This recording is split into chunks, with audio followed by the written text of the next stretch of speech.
Chapter 53, Sect Leader Claire, Brother Ghost is back. Jack, who saw Michael at his home from a distance, quickly ran to Claire's mansion and informed her. Elder Reiner and Elder Mark were busy teaching the students as only Claire and Elder Miles left the building to go meet Ghost. Claire was in a good and lightened mood today as Elder Sandra got better after taking the pill concocted by Michael, but she didn't know her mood was going to hit rock bottom soon. While she and Elder Miles were following Jack to Michael's home, Michael was busy scrolling through the cloth section of the system. He loved black outfits, and even though he filtered the section to show only black ones, he was still left with a huge number of choices. Tuxedo? I'll look like a freaking clown in this world if I wore a tuxedo. If he wore a tuxedo in this world, it would be like a teenage girl among a group of old women. He would be in the spotlight. He already had enough of attracting bad people like Jane. System, do you have Black Panther outfit? He excitedly asked the system after recalling the black outfit King T'Challa wore in the Black Panther movie. However, his smile froze on his face when the system showed him the Black Panther's vibranium armor that cost 500,000 badass points. Fortunately, he didn't want the vibranium outfit but the King T'Challa robes that he wore when T'Challa welcomed Bruce Banner to Wakanda. Not this armor system, the black robes he wore in the movie. Then in a few seconds, the outfit finally appeared in front of him with its stats. Item name, T'Challa King Robes Durability, 1 year special traits, none price, 500 badass points, awesome, for Wakanda. He laughed happily and equipped the outfit. The main reason for his purchase was the Neo costume had started to reek blood and he wore it ever since he came to this world, so it's time for him to make over. He then wore the Mark III grappling hook under his sleeve and left the system. Young Master Ghost is taking quite a long time to change dress, Ricky, who was in an elevated mood thinking about his monthly wage, said. Obviously young Master Ghost is rummaging through his clothes to choose one, Daniel replied as Gaia couldn't wait outside anymore and rushed into the house to drag him out. Why is he taking this long? Is he wearing makeup or something like girls?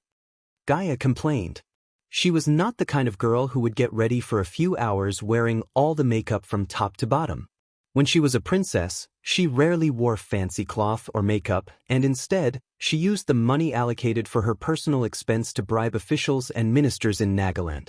Only because of these bribes, she was able to escape the prison before her stepmother, the current queen of Nagaland, orders her henchmen to kill her. She was already frustrated by waiting for him, and when she saw him standing before a mirror and checking his hair, she became furious. The way he looked at his reflection was like a husband enjoying his wife's beauty for the first time. "What the fuck are you doing?" she shouted. Although he could see himself in the system status window, looking through the mirror had a unique feel, and he loved what's in the mirror. Geez, quit shouting and let me correct my hair. On Earth, he had short-length hair, but now, he had shoulder-length hair that required some time to tie back. "You're weird as hell, now come out. Everyone is waiting for you," he sighed and followed her back outside where he saw the girls narrating the events to sect leader Claire. Daniel and Ricky trembled as Claire looked pale. "Ghost, is it true? Did you attack Jane's guards?" Elder Miles asked as his voice broke in fear. Michael, however, seemed calm and smiled at Claire and Miles. "I didn't attack them. They attacked me first. I just defended myself," he said with a straight face, but it didn't reduce their fear. Sect leader Claire, "I want some herbs and items from the sect. Can I take them?" While Claire was still in shock and Miles was searching for words, he calmly asked her. Yes, her mind was not properly processing what she had just heard and said instinctively. "Daniel, Ricky, go to River Town and hire me 2 Pegasi," he ordered his newly recruited henchmen as they quickly nodded despite their shock. He then tossed a pouch of coins and gestured at Jack to lead the way to the herbal garden. Gaia also ignored Elder Miles and the female disciples as she followed him behind. What's the point of worrying now? Besides, Michael hated to console Claire and Miles, and as far as he was concerned, these people needed to grow a spine. If one wanted to destroy this sect, they would have already done it. Brother Ghost. On their way to the herbal garden, Jack opened his mouth to ask something, but Michael stopped him midway. "Jack, no one is going to attack the sect. Just let me deal with Jane." After following Jack for a few minutes, they reached the herbal garden. There were not many herbs, and even calling it a garden was a little too much. He could only see a bunch of pots with herbs and most of the land was occupied by nothing but grass. Luckily his expectation was low and therefore, he didn't expect much from the garden. He went straight into the garden and picked all 20 herbs in the garden as Jack's mouth opened wide because it was all they had left. Why are you acting so shocked? These are just common herbs, plop. Gaia slapped the back of Jack's head and said while Michael finished picking all the herbs he needed to concoct some pills. Of course, it was not the pills he initially planned but this would kickstart his master plan. Among the pills he could concoct and potions he could brew, he still needed some advice from Gaia. Ilya, follow me, I need to talk to you, plop. Ah. Jack cried because she slapped Jack again for no reason before following Michael into the nearby building. Human, what's the plan? I can do many things with these pills, but I think healing potions and revitalizing pills would bring more crowd and money. Revitalizing pills were pills that could cleanse the body to remove the impurities of the body which would increase cultivation speed. By taking many less pure pills and potions, cultivators' bodies would have impurities in the bloodstream, and revitalizing pills were a way to remove the impurities. Good choices, what else can you make with them? Arch energy boosters, strength enhancements, and breast enlargement pills which you desperately need. Okay, wait, what? She clenched her fist as a flash of anger and shock swept across her face. He loved making her angry by teasing her, maybe he loved this a little too much. You perverted asshole. She picked up the vase and threw it at him aiming for his face but he easily caught the vase. He then placed the vase near him. I don't need those pills, you blind bastard. Despite being angry, she didn't miss the opportunity to proudly show off her ample bosom. Back to the topic at hand, which pills do you think would attract more crowds? It took several seconds to calm her down and when she calmed down, she gave her opinion. Whatever a 5-star alchemist makes, people would buy them, but considering we don't have many ingredients to work with, I'd recommend we sell healing potions, revitalizing pills, and arch energy boosters. Do you have a price point for all these pills? She thought about the question regarding the prices for a few more seconds before answering it. Healing potions, 13,000 gold coins, revitalizing pills can be sold for 11,000 and arch energy boosters, I'd say 10,000 each for Gaia. These amounts were simple but for Michael who barely had any gold coins left became extremely happy. Besides, these were all just low-level pills and potions he had to make due to the lack of ingredients but with enough badass points, he could buy rare herb seeds from the store and grow it in the sect rather than buying them from the stores. After seeing the outrageous price for the herbs in the system store, he decided that it would be cost-effective to buy the seeds that were way cheaper than the grown herbs and grow them in the sect's garden. The seed pack cost 6,000 badass points and an extra 1,000 for a compost that would make the herbs grow in 2 days. The seed pack sold by the system had various rare herbs and items to concoct and brew special pills and potions. Alright, Gaia, time to earn some sweet gold. Chapter 54, Young Master Ghost, is this your shop? Amidst the busy bustling streets of Bradford, 2 Pegasuses, or Pegasi, landed on the street as 2 youngsters, one young girl and a man in his early 30s descended on the ground. Obviously, the 2 youngsters were Michael and Ricky, the young girl was Gaia and the last was Daniel. The one who asked the question was Ricky. Apparently, Ricky's eyes opened wide in surprise, but his surprised face turned gloomy after seeing the empty interior of the shop. Ricky, Daniel, instead of directly going into the store, Michael called his 2 henchmen to step closer to him. From here on, call me Master Ghost. Drop the young, it's really awkward, especially when you use it. He looked at Ricky when he said the last part. Michael would have ordered them to call him sir, but apparently in this world, calling someone master was more respectful than calling him sir. For the young part, he felt awkward when someone called him young master, especially someone who was just a year or 2 older than him like Ricky. Huh. Ricky and Daniel tilted their heads and looked at him confused, but a few moments later, they nodded as they had no plan to go against his orders considering the pay he promised. And I'd like to hear them call me your Royal Highness, Gaia mumbled under her breath. You 2 put the Pegasus on the side and clean this place. Then he bought out some decorative objects from his system store to decorate his store with. These include things like wallpaper, fancy sofa and chairs in a modern style, some decorative ornaments meant for the glass window, and some colorful lights, which had never been seen by anyone in the cultivation world before. You got another one. When he put down the sofa, Gaia couldn't hide her shock, but she quickly landed her butt into the fluffy sofa. Quit playing and come help me with this, you damn snake. He knocked on the head as she stood up, massaging her head where he knocked. Jerk. Daniel and Ricky missed this little quarrel as the four of them began to clean and decorate the store. With the help of the two hardworking henchmen and one lazy snake, he set about doing his job quickly. He dispersed all the beautiful, modern decorations around the store, illuminating the lights with arch energy. Little by little, the people who were roaming on the streets noticed this and were surprised by what they had seen, but because of the dark curtains covering the windows, they still couldn't see clearly what's going on inside. They worked for almost 2 hours, and though some of the onlookers left, soon, many other people arrived. After all, these objects were all very fancy and included things that they had never laid eyes on before. Even though the decorations were temporary, he did his best to make the shop look the best. Finally, after all the decorations had been done, he bought a giant blank board and placed them on the ground. What do we name our shop? Of course, he needed a badass name for the shop because he didn't plan to be done with one shop but create an empire of businesses. Ilya Alchemy. Ilya Alchemy. Like the only kid who had done the homework, Gaia raised her arm and excitedly shouted.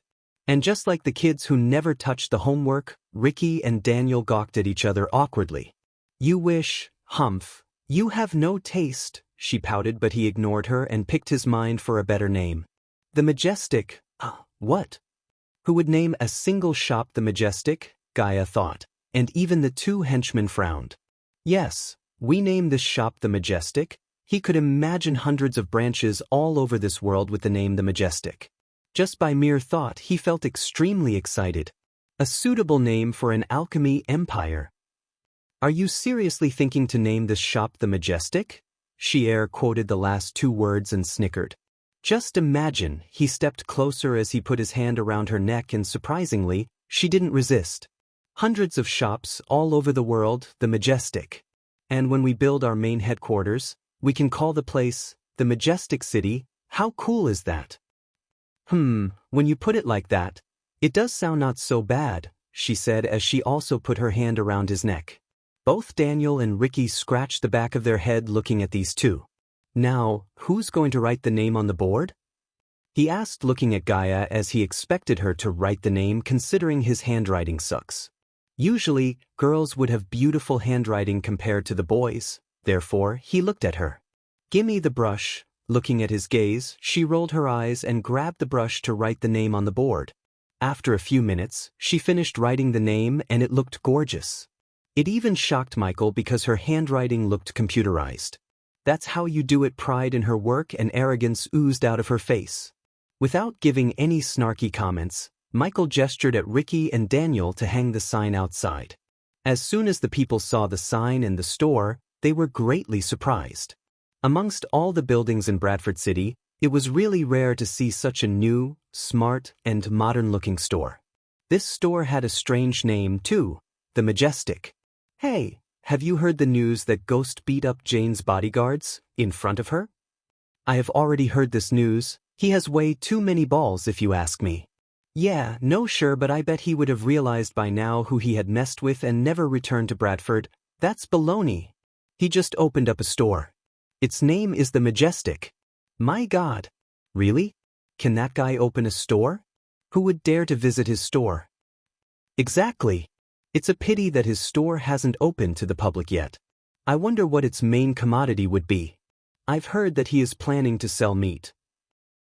No, I've heard he is going to open a brothel and the girl with him is the merchandise. Michael had no idea about the rumors and the tales spreading across Bradford about his shop.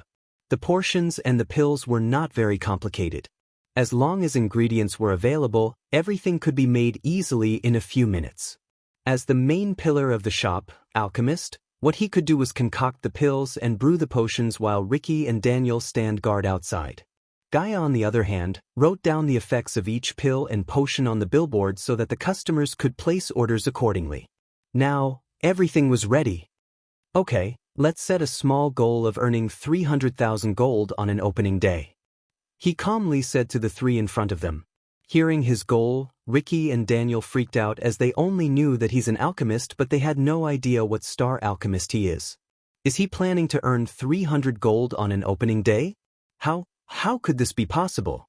Regardless of whether or not the two were believing this, he was quite confident himself. So was Gaia.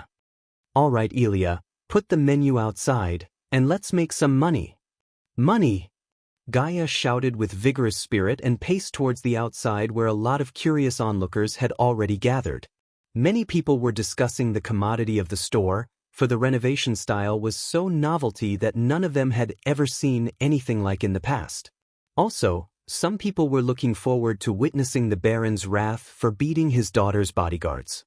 Finally, he ordered Ricky to remove the curtains and let the people outside bask in the glory of his new shop. Being fully surprised, all onlookers stared at the store with curiosity. Along with the lifting of dark curtains, a typical Manhattan boutique-style shop came into view of the onlookers. All onlookers were totally shocked and dumbfounded. Awesome! It's really beautiful! Look at that! It really turns me on. Wow, look at those spotless windows and the interior. Gee, look, it seems it's an alchemy store. A healing pill costs 13,000 gold. Shit, he has revitalizing pills for sale. I can't afford this. This is daytime robbery. Why don't he go rob the king?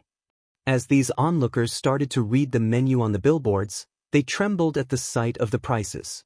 Their eyes widened in great shock. My God! This must be one wicked store. Chapter 55. Ghost is a 5. Hearing this, Michael didn't react at all but waited for Gaia to write the last part on the board. He lounged on the sofa and relaxed his body. The store was full of people, but no one dared to take a step forward and make an order, as everything was just so expensive. Oh, wait a moment, look over there, a man suddenly yelled, pointing to the shop sign after Gaia finished writing. Holy moly, 80% pure pills. Oh my God, are the pills and potions made by Alchemy King Gabriel? If this is true, then the price is actually very reasonable. This cannot be true. Just think, Lord Keswick didn't have any shops anywhere. Yes, you are right. If this store is his, he would have come here. Besides, the prices were really high, so no one was willing to try anything.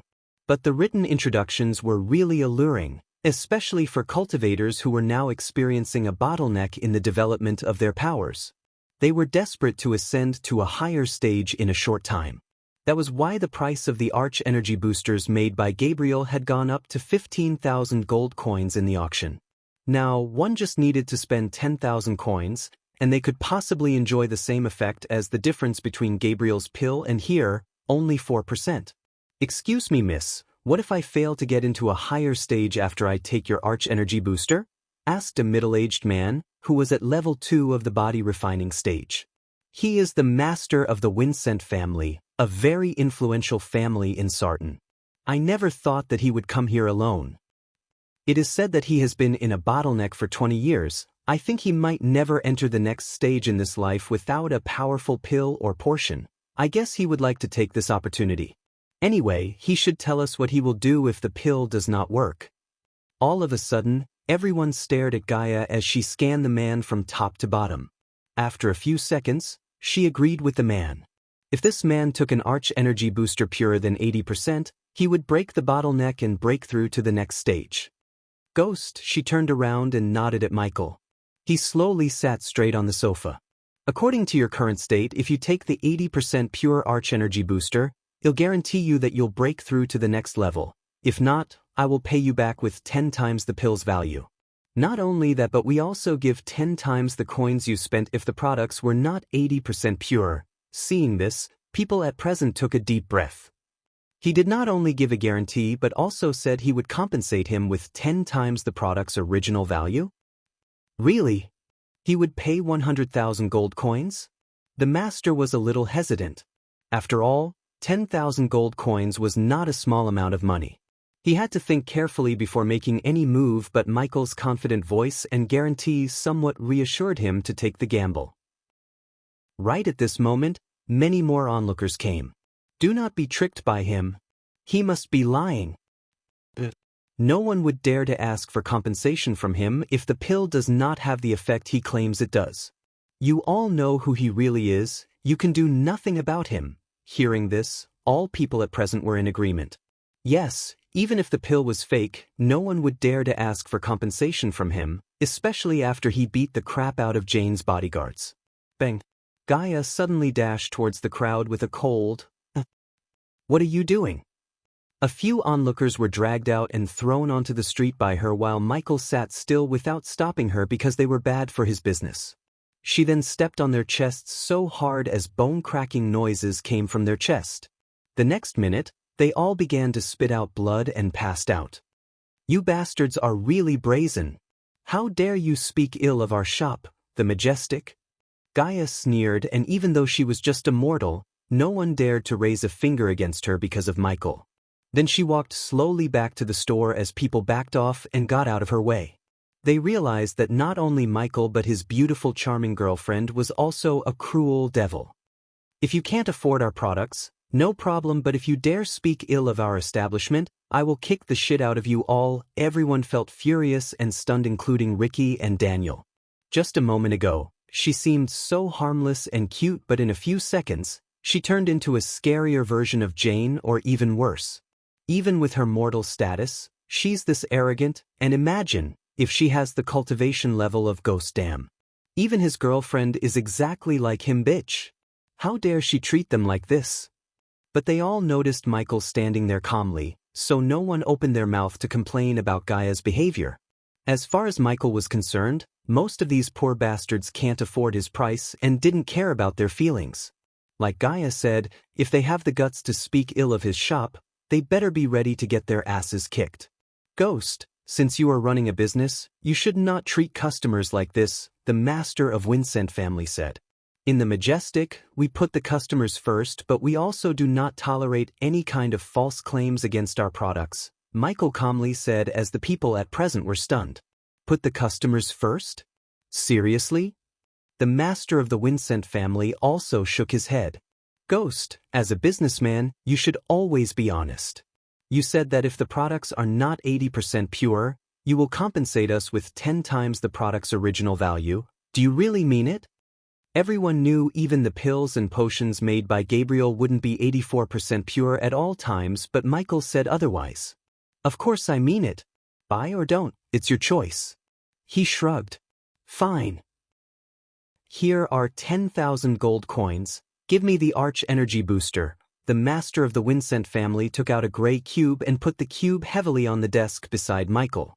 Michael, however, did not take the cube, but instead, he nodded at Gaia to process the payment.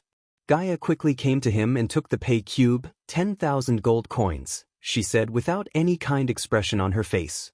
The man hated their attitude, but with the gritted teeth, he placed his hand on the cube as a blue holographic image of 10,000 appeared above the pay cube.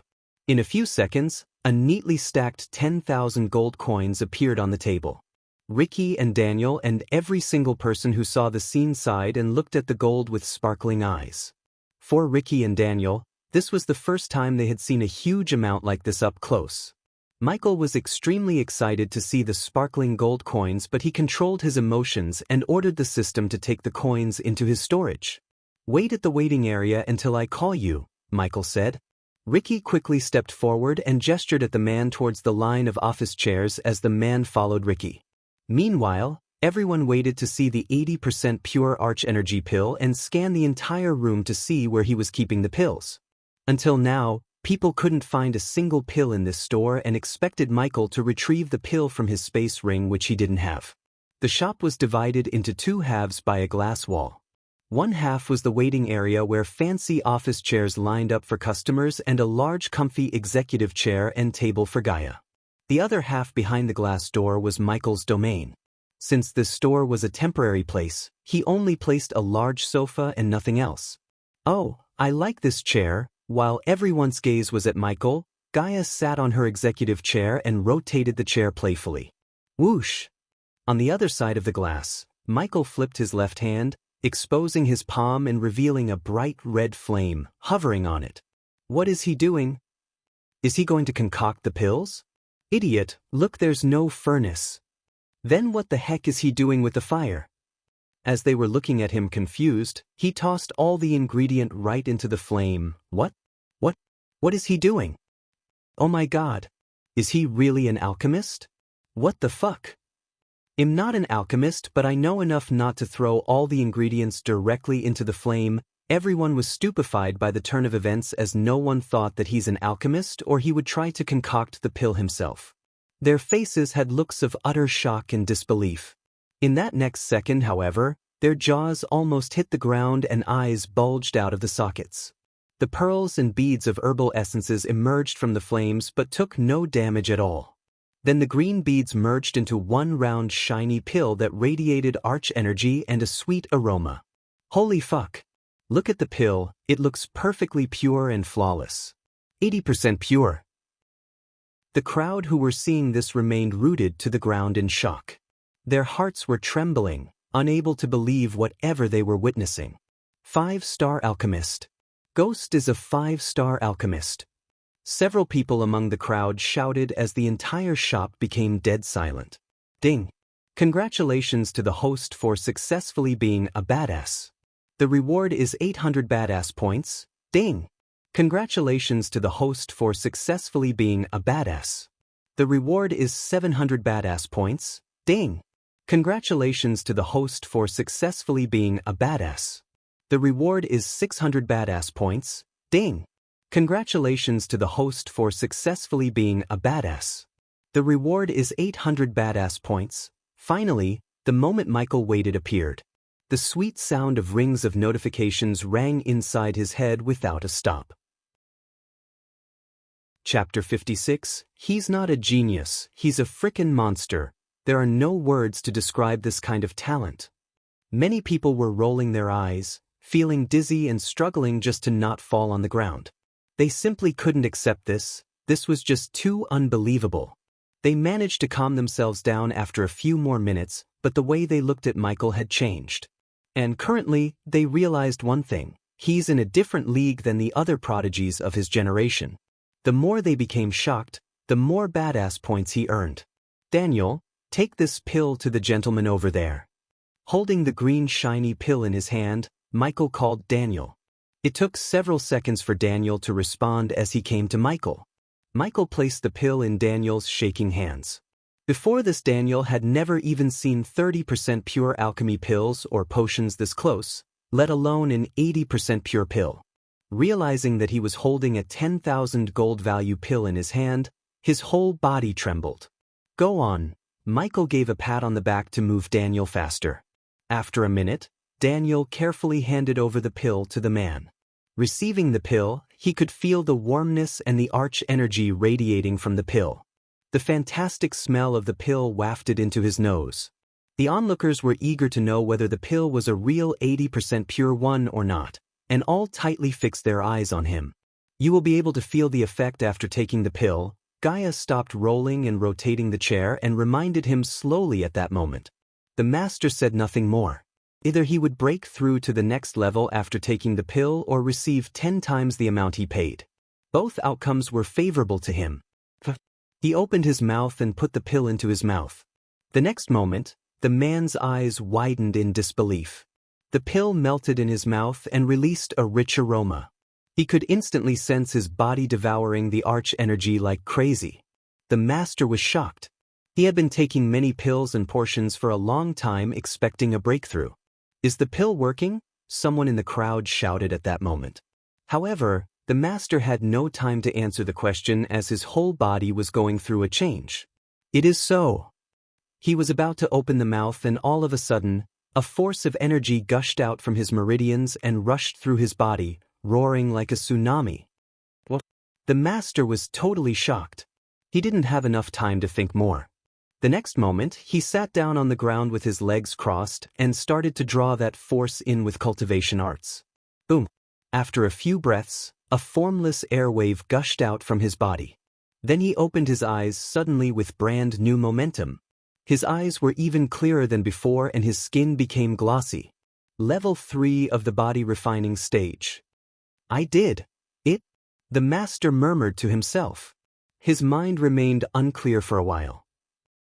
Did I break the bottleneck which has entangled me for so many years? All of the onlookers were also dumbfounded. All of them had sensed the change in the master. Level 3 of the body refining stage. How could this be possible? My God! He really realized a breakthrough to the next stage. That was really an 80% pure arch energy booster. There was no doubt about that. I can't believe he's a 5-star alchemist. He's not even 30 years old. Everyone was exclaiming with disbelief.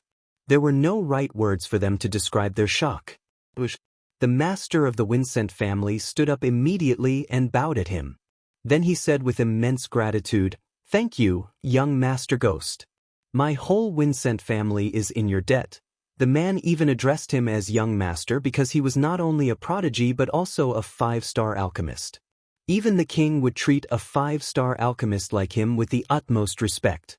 Standing on the other side of the glass, Michael waved his hand calmly. "It's okay.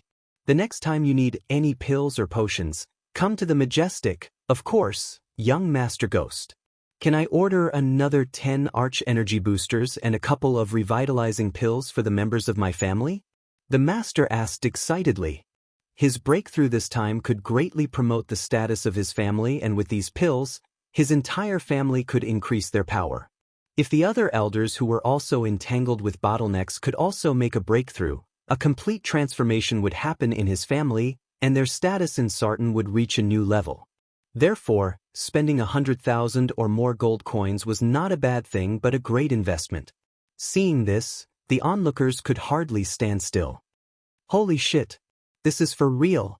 Usually normal people, including the rich people, couldn't get a chance to meet a 5-star alchemist as they were extremely rare in the Elon continent. And even those few would often deal with rare treasures and artifacts rather than gold coins. Therefore, when they realized the golden opportunity in front of them in the shape of Michael, they rushed into the store and gathered in front of Gaia's counter. Then they started to shout loudly, "I will also order 5 arch energy boosters. I will take 3 healing potions. 6 revitalizing pills for me." Instantly the store was in chaos and Ricky and Daniel struggled to keep the people in the line. At this moment, Gaia stood up with an evil smile and shouted, "Behave yourselves, this is not a market. Form an orderly line and place your orders one by one. If you don't, we will close the shop and leave." The crowd instantly stopped the chaos they were making and quickly formed a line. They feared that she would really close the shop and leave. They all knew that at the same time tomorrow, the whole street would be crowded with people to buy a pill from him when the news spread. Before that happened, they wanted to buy the pills and potions. Of course, the people who had no gold coins to afford such products could only step aside and let the rich people move forward. At the same time, a fat old man who stood in the line took a deep breath before talking to one of the young guards beside him. "Rio, you'll stay in the line, you go and inform the Baron about this." In the main hall of the Baron's mansion, a middle-aged man was sitting on a large chair. The man, wearing loose silk clothes, was muscular and 6 feet tall. He was the mayor of Bradford, Tobias Totunk. In front of him was a young girl who was shivering and walking back and forth with a red face. "Father, I need him dead now." "Send him 50 no. 60 men, I want them to chop him up." She was none other than Jane. "Don't be impatient, Jane, let's investigate the matter properly before taking any decision." "Fuck the decision. My guards are at death's door because of that bastard. I want justice for my people. Why can't you understand this?" Her eyes slightly welled up when she talked about her guards, but her anger was too great to let the tears roll out. "If you don't, I'll go directly to the capital and bring my big brother. I'm not saying I won't take action against Ghost, but I'm saying we can't act on impulse, especially at a time like this." Tobias patiently explained, but Jane was not in the mood to listen to him. "What's our war with Sartan Baron has anything to do with this? Grow a spine, father." Jane. Tobias raised his voice, but he soon calmed himself. Sometimes he would think he pampered her too much and spoiled her, but he couldn't get mad at his little princess as he loved her too much. Not only him, everyone in his family loved her dearly. Her mother died when she was little, and because of that everyone raised her, giving her everything she asked, as they didn't want her to feel motherless. Even when she ran amok in Bradford, no one reprimanded her. The only one who kept her in line was Selina, Jane's cousin. Jane loved her cousin like her own sister, and Selina too loved her deeply since she was little. However, no one could have known at this point that Selina will be the reason for what's going to happen to Jane. Chapter 57. Suddenly a guard rushed into the main hall, his face filled with excitement, but when he noticed Jane, he cowered like a scared cat. The guard wouldn't have felt excited if he knew what happened to Jane's guards. He just reached Bradford with Minister Liam, the fat old man who was waiting in the Majestic. "What is it, Rio?" Looking at the guard, Tobias asked. "There's a 5-star alchemist in Bradford, Lord Totonk." "What?" Tobias immediately stood up like his chair was on fire. "Where is he? Is he coming here? Why did no one inform me? Who is he?" Tobias ignored Jane's temper tantrum and rapidly fired questions at Rio. "Father, Lord Totonk, he opened up a shop in Bradford. Minister Liam is there to order some pills and potions. Let's go meet him now." A 5-star alchemist was not a joke. If he could form a relationship with one, he could gain a massive advantage over Sartan Baron, and who knew, he could even avoid war altogether. "Do you know his name?" "Lord Totonk." The people called him Ghost, and just when Tobias was about to take another step, he received a huge blow in the form of Rio's answer. "What did you say?" Tobias felt like he was going to faint as he looked at Jane with the mixed emotions of anger and uncertainty. Of all the people in Bradford, she just messed with the one person who could have saved Bradford from going to war with Sartan. Thinking about this, he wasn't sure whether to blame himself for spoiling her too much or blame his bad luck. "I don't care if he's a 6-star alchemist, he must pay the price for his crimes." "Shut up." Tobias' anger exploded and his shout echoed through the main hall. Jane stumbled back a few steps as this was the first time she had seen her father angry at her. Even when she killed a minister's son, he didn't shout at her like this. "Do you not understand the seriousness of your actions? You messed with the 5-star alchemist. People like him wouldn't be a nobody or some run-of-the-mill rich brat who you can kill and punish as you wish." The guard who escorted Jane back to the mansion informed Tobias about everything that happened at Bradford and what Michael said to Jane before he left. "The reason I leave you alive is I don't like wars and am not going to start one with your family because of you. But if you mess with me again, you and all the Bradford will know the power behind meth." Words he spoke made more sense to Tobias now than it did before. "Gather our men, Rio, we're going to greet this ghost. I hope he's not furious at us." "As you wish, Lord Totonk." "Father, wait, I'm coming with you." At this moment, Michael finished using the last batch of ingredients and heaved a long sigh. The ingredients might have run out on him, but the crowd was much bigger than when he first started. However, he still had one batch of ingredients to brew healing potion in his system storage, as he expected the Baron to visit him soon. A large portion of the crowd came only to see the fiasco rather than buying his expensive products. Michael stood up with a smile and shouted, "My dear customers, we're going to close the shop now." Hearing that, everyone in the store was totally surprised. "What the hell? Are they going to close the store now?" "No, young Master Ghost, let me buy some arch energy boosters first." "Yeah, I'm waiting here for so long. Please, don't do this." "Did we do something wrong, young Master Ghost?" Many people shouted as some even begged him not to close the shop. They were cultivators who had been stuck in their current stage for many years, and most of them had lost hope in making breakthroughs.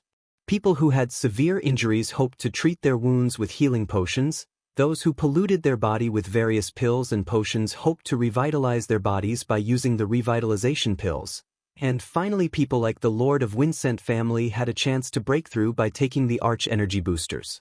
All of them now had found hope. Their long-lasting problem could be solved by Michael. He was their savior. "People, we're not permanently closing the store, but I've run out of ingredients and it'll take a day to get the special items I use. So there's nothing I can do." The crowd looked disappointed, but they couldn't argue with him as he made a valid point. "If you want to buy our products tomorrow, it'll be at my new shop in the Sunrise sect. We open at 7 in the morning and close at 1 o'clock. Now leave the store in an orderly manner." "You heard the man. Gaia stood up from her executive chair and motioned the crowd towards the door as Daniel and Ricky stepped forward to deal with the reluctant crowd. If you dare do or say something, we won't do any business in Bradford again. All the onlookers were tongue-tied and wearing gloomy expressions. Expressions of regret appeared in the faces of many people. They harbored bitterness in their hearts as they cursed themselves for having hesitated and not coming here soon. Before such a great temptation of 80% alchemy potions and pills, none of them could wait to come back the next day. They all wanted to ask why he was moving the store from Bradford to Sunrise Sect, but having heard Gaia, they didn't dare to question Michael. Never mind. Let's go to the Sunrise Sect earlier tomorrow. The onlookers turned around and walked to the outside in a line. Don't forget to bring your pay cubes tomorrow, we are not charity. As they stepped out of the shop, Gaia shouted at them and chuckled happily. Not bad for a first day. At last Michael sighed in relief and smiled. Honestly speaking, Gaia contributed much to the successful first day. He was able to concoct and brew potions without worrying about the crowd only because of Gaia. The flood of people overwhelmed the two henchmen, but Gaia handled the situation pretty well by keeping the crowd in line and throwing the bad crowd out of the shop. In simple words, she was like a mix between cute manager and ruthless bouncer. You two go and have a break. Meet us here in 2 hours, Michael ordered Daniel and Ricky. Yes, Master Ghost. Their voices now full of energy, and they looked extremely happy, like they hit the jackpot with this job. After Ricky and Daniel left the shop, both Michael and Gaia plunged into the sofa. Previously he gave the space ring he got from Heaven's Gate competition to Gaia, so she could store the gold coins inside rather than piling them in the shop before all the people. Tell me how much we earned? He rubbed his hands in excitement as Gaia flicked her wrist.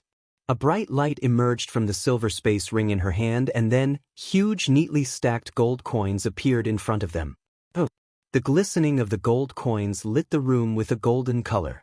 He had seen a stack of money before, but this was the first time he saw a huge pile of gold coins this close. There are 359,000 gold coins. We sold 11 Arch Energy Boosters for 110,000 coins. 12 revitalizing pills for 132,000 and 9 healing potions for 117,000 coins.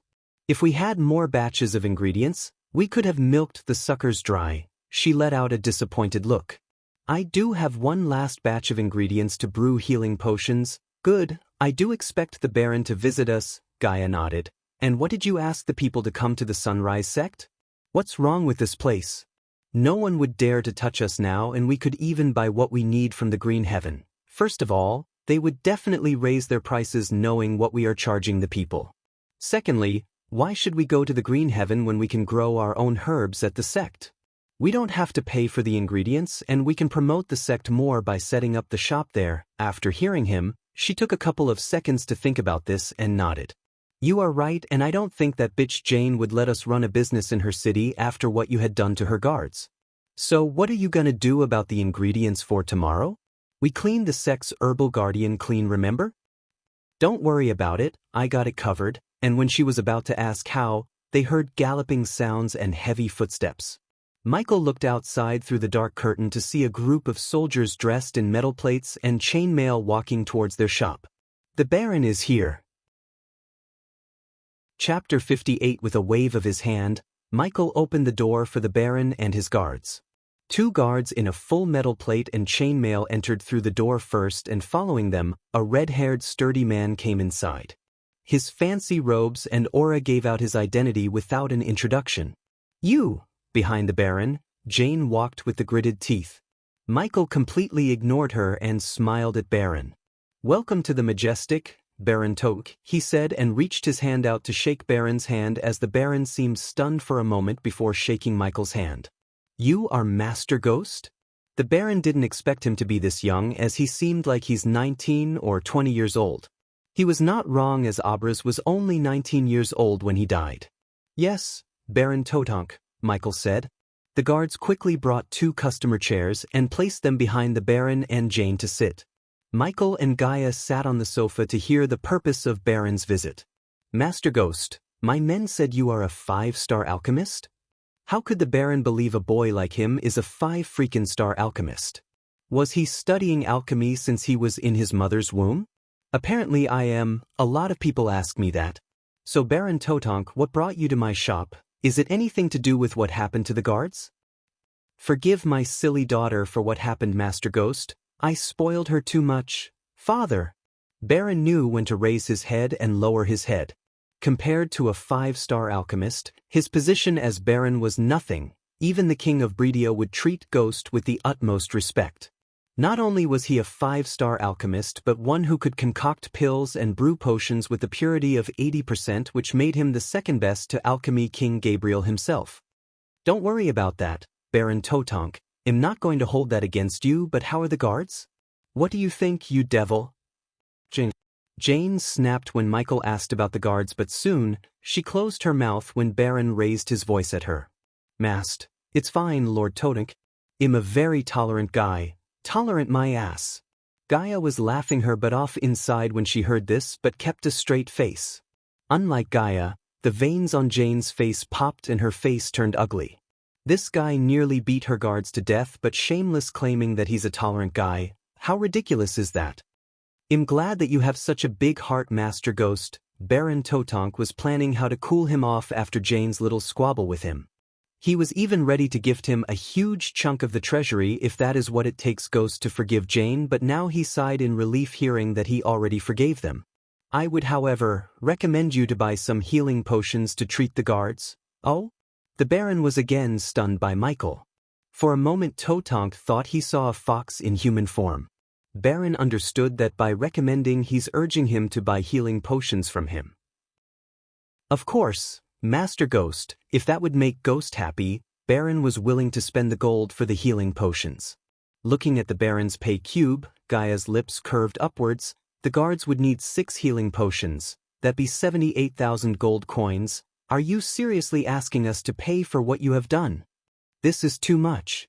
Jane screamed and puffs of smoke came out of her nostrils. Do you know how much it cost me to reach the point where I am now?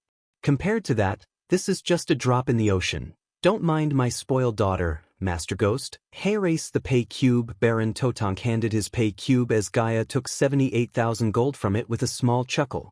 Gaia knew Jane must be going crazy seeing this, and it made Gaia extremely happy and satisfied. Now wait a few minutes, Baron Totonk. Michael smiled. He immediately took out the batch of ingredients to brew the healing potions in front of Baron and his men, so he could gain more badass points. Michael merely waved his hand, and under the control of his arch-energy, all the required herbs and ingredients floated up in front of him. After that, he immediately unleashed his arch-energy.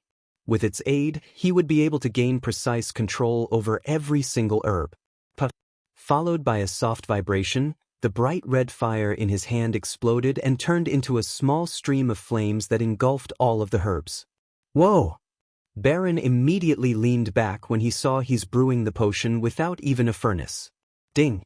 Congratulations to the host for successfully being a badass. The reward is 900 badass points. Ding! Congratulations to the host for successfully being a badass. The reward is 1000 badass points. Ding! Congratulations to the host for successfully being a badass. The reward is 600 badass points. Ding! Congratulations to the host for successfully being a badass. The reward is 700 badass points. The beep sound of the system rang continuously in his mind. Even Jane looked stunned by the sight of his ability to brew potion without a furnace. Even though she was not an alchemist, she knew how hard it is to practice alchemy without a furnace, as even the alchemy teachers in the Morning Star would risk concocting pills or brewing potions without a furnace. Under the intense heat of the flame, all of the impurities within the herbs were being burnt.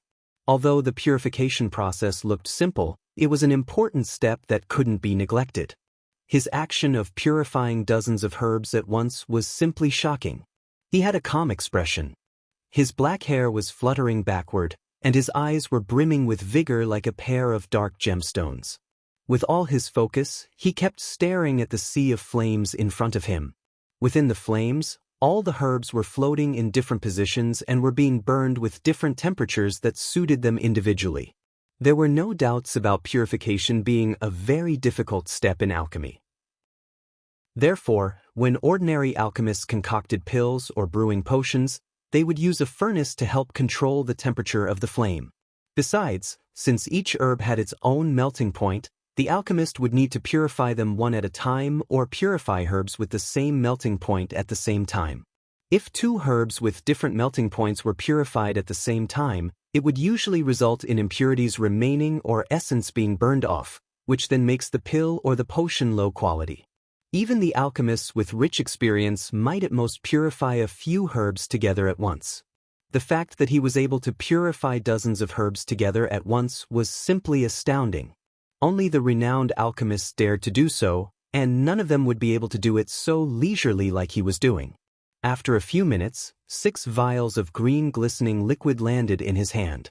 "Here you go, Baron Totenk." He handed over the vials to the Baron. "If you want anything else, you have to come to the Sunrise sect. We are moving the shop." "Why?" The Baron was surprised and shocked at the same time. "Master Ghost, is it because of my daughter? Why are you moving?" Although the Sunrise sect was a part of Bradford, it was an independent territory unlike here. "It's not Baron Totenk. Staying here never was my plan. The Sunrise sect is my home now and I like working from home. There's nothing you can do or say that would make me stay here. Besides, I think it's better if we stay off of each other." Michael looked at Jane when he said. Baron Totenk let out a long sigh. He knew Ghost was right because he knew his daughter. It wouldn't take Jane to find a way to mess with him if he stayed in Bradford, therefore, the Baron reluctantly accepted Ghost's move. As far as the Baron was concerned, he's on Ghost's good side and he could use this to build his relationship with him and use his reputation and status to gain an advantage over the Baron of Sarton.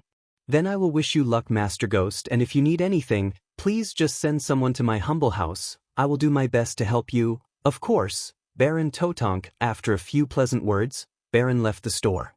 Jane gave him a cold stare before leaving and indicated that she's not done with him. 437,000 gold, looking at the disappearing figures of the Baron and his men, Gaia said. Not bad at all. Human, counting all these gold makes me hungry, let's go grab a bite." Since she had no arch energy to sustain her body needs, her stomach started to growl. She would literally kill to eat the porridge cooked by Raylene, but she was too hungry to go to the sect. "All right, lead the way." Not long after this, Michael and Gaia arrived at a restaurant. It was a magnificent restaurant with luxurious decorations, and on top of the entrance hung 3 words, "The Ruby Cuisine." It was a 2-story building, and the decorations were magnificent and luxurious. Anyone could sense an aristocratic aura from this place. Obviously, those who could dine at this place were the noblest and richest men in Bradford. It was noon, and this was the busiest time each day for the restaurant. Many rich and famous people wearing expensive clothing kept arriving. And on their way to here, Michael earned badass points just by walking. It was clear that many people now recognized him and were shocked by his talents thanks to the system. A young man who looked like a waiter was bowing and greeting the customers while shouting out orders at the door.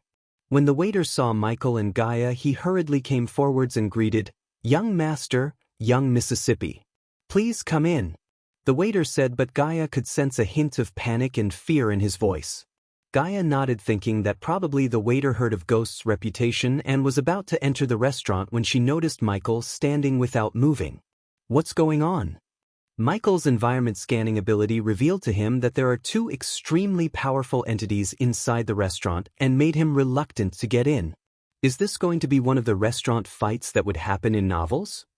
He loved reading Cultivation novels, and in most of them, the main character would find himself in trouble whenever he enters a place to rest or eat, especially if the MC had a beautiful girl beside him.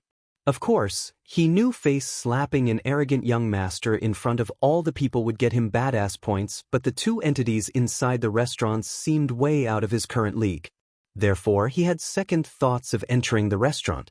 He would rather choose to be careful and calculative than depend on the system and his luck to save his bacon. "Come on, I'm hungry." "I changed my mind, let's head back to the sect. I'll ask Raylene to make something for you." He had to be alive to be a badass, and his instincts told him not to enter the restaurant. So he listened to his instincts and immediately turned back.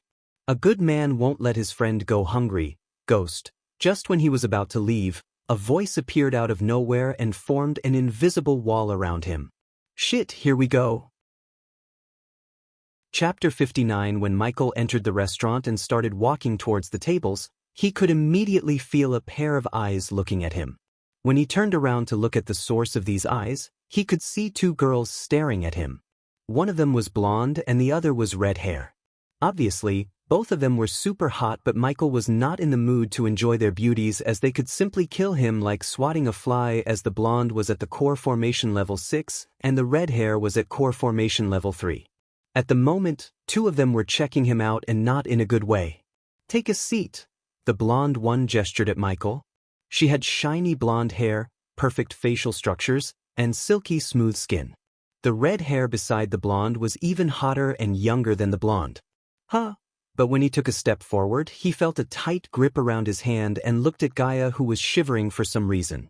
Although she acted weird, he had his own problems now and walked towards the table without showing his worries on the face. System, at the sign of the first trouble, activate the teleportation scroll. Noted. Immediately he noticed the tension in the hall and people in the restaurant tried their best not to look at the two girls and him. The atmosphere was quiet and gloomy, like everyone was afraid of these two beauties. Sit down, the blonde one said as Michael calmly sat before them. Wine? The blonde girl asked, but Michael shook his head. I don't drink booze, just water for me and waiter. He signaled the waiter to come. One of the waiters slowly approached them. Bring whatever my friend asks. I'm not hungry. The waiter was already tense, and when he heard Gaia's cold voice, he didn't dare to talk back to her. What's your name? Your real name? The blonde girl asked as Michael took a short sip of water. Ghost. That's my name. I know it's hard to believe, but that's the truth. He tried hard not to sound arrogant. These two were not someone he could mess with, at least not yet. Warning. The system detected a telepathic intrusion. Firewall activated. The system's level is too low to retaliate. The system can only stop the telepathic intrusion. This bitch is trying to hack me? For a moment, the blonde seemed surprised, but she quickly hid her surprise. You made name for yourself in this small kingdom, Ghost. Thank you, Mississippi. You don't get to know my name, at least not yet. Okay. He didn't know whether the blonde knows it or not, but she sounded extremely overbearing. Is every pretty girl in this world an egoistic bitch? No, it can't be, he sighed inside and thought. What do you want from me, miss? Since these girls didn't even give their names, he was not in the mood for small talks. You don't have anything that we don't, Ghost, the red-hair girl snickered. My friend is right, Ghost. We don't want anything from you, on the contrary, we are here to give you something. This is different, Michael thought in his mind and asked, What is it, miss? How'd you like to join the Guardians Guild? Whoa, holy moly. Guys, they are Guardians, holy shit. I knew it. What are they doing in Bradford? It seems they are here recruit ghosts to their guild. The people who were staring at them silently until now began to murmur immediately when they heard the blonde girl's last words. Unfortunately for Michael, Abras had no knowledge about the Guardian Guild. However, noticing the people's reaction, he realized that it would be suspicious if he said he didn't know anything about the Guardian Guild.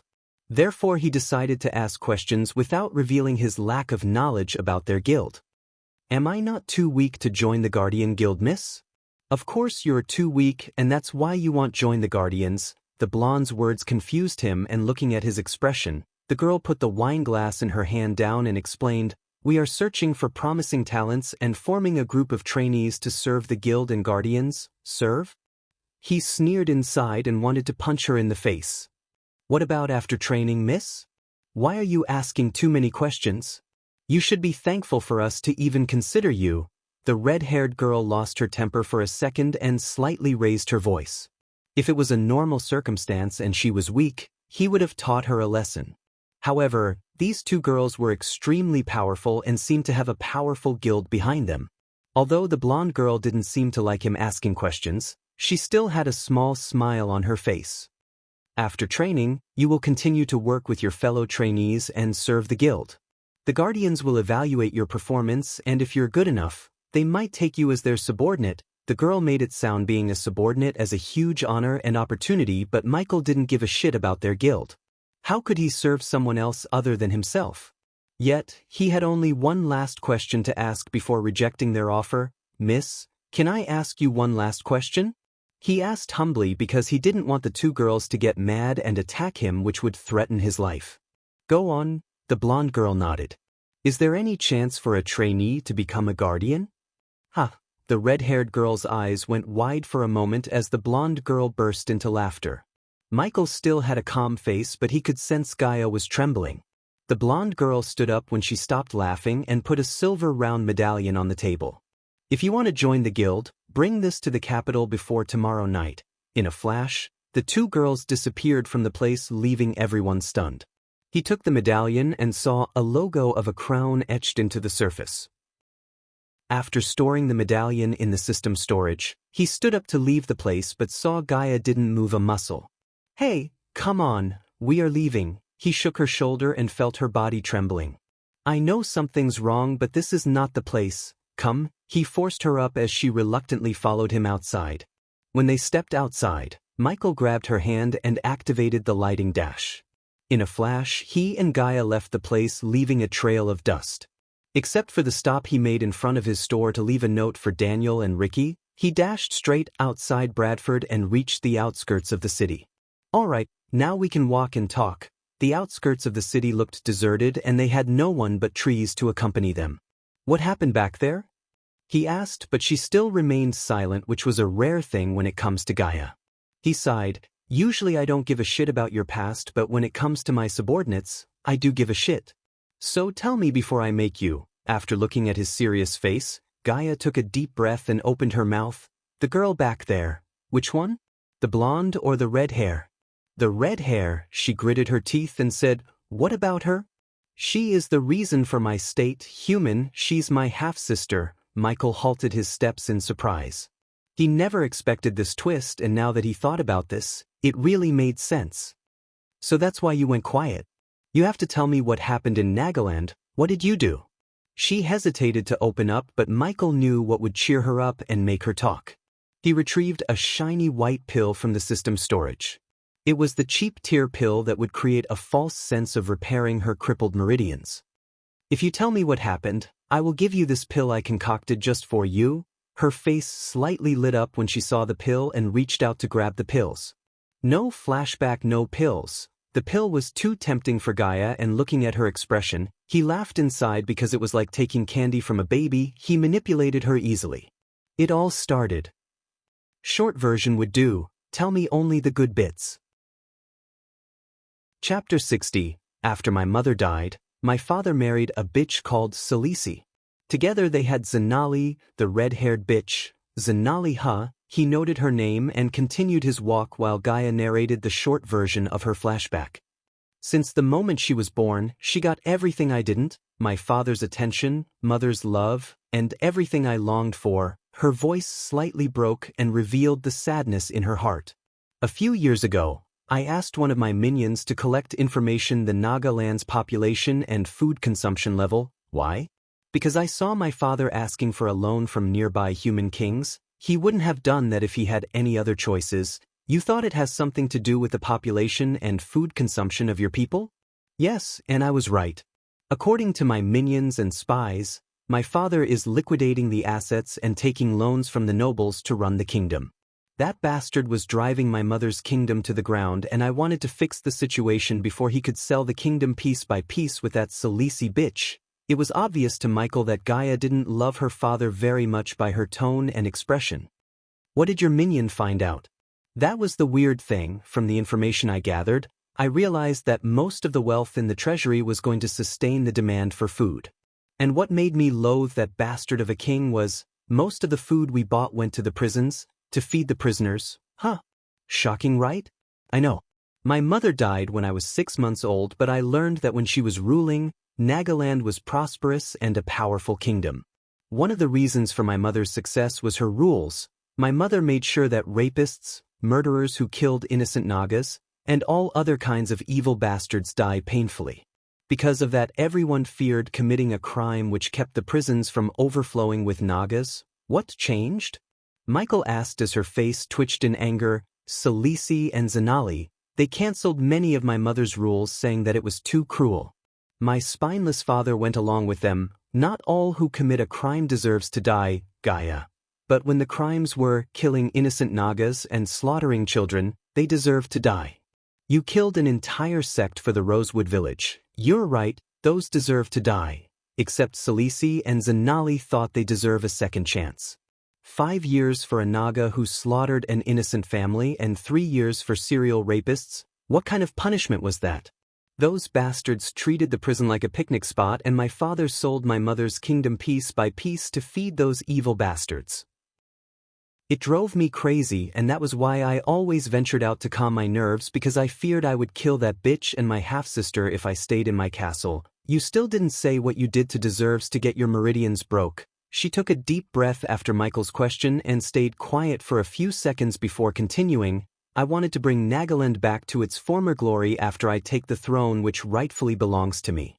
But when I returned to Nagaland after one of my adventures, I heard my father and most of the ministers chose Zanali as the next queen and decided to marry me to some prince of a distant kingdom. That's cold. Why did they choose Zanali instead of you? It was true that Gaia is an arrogant bitch, but she was also the rightful heir to the throne.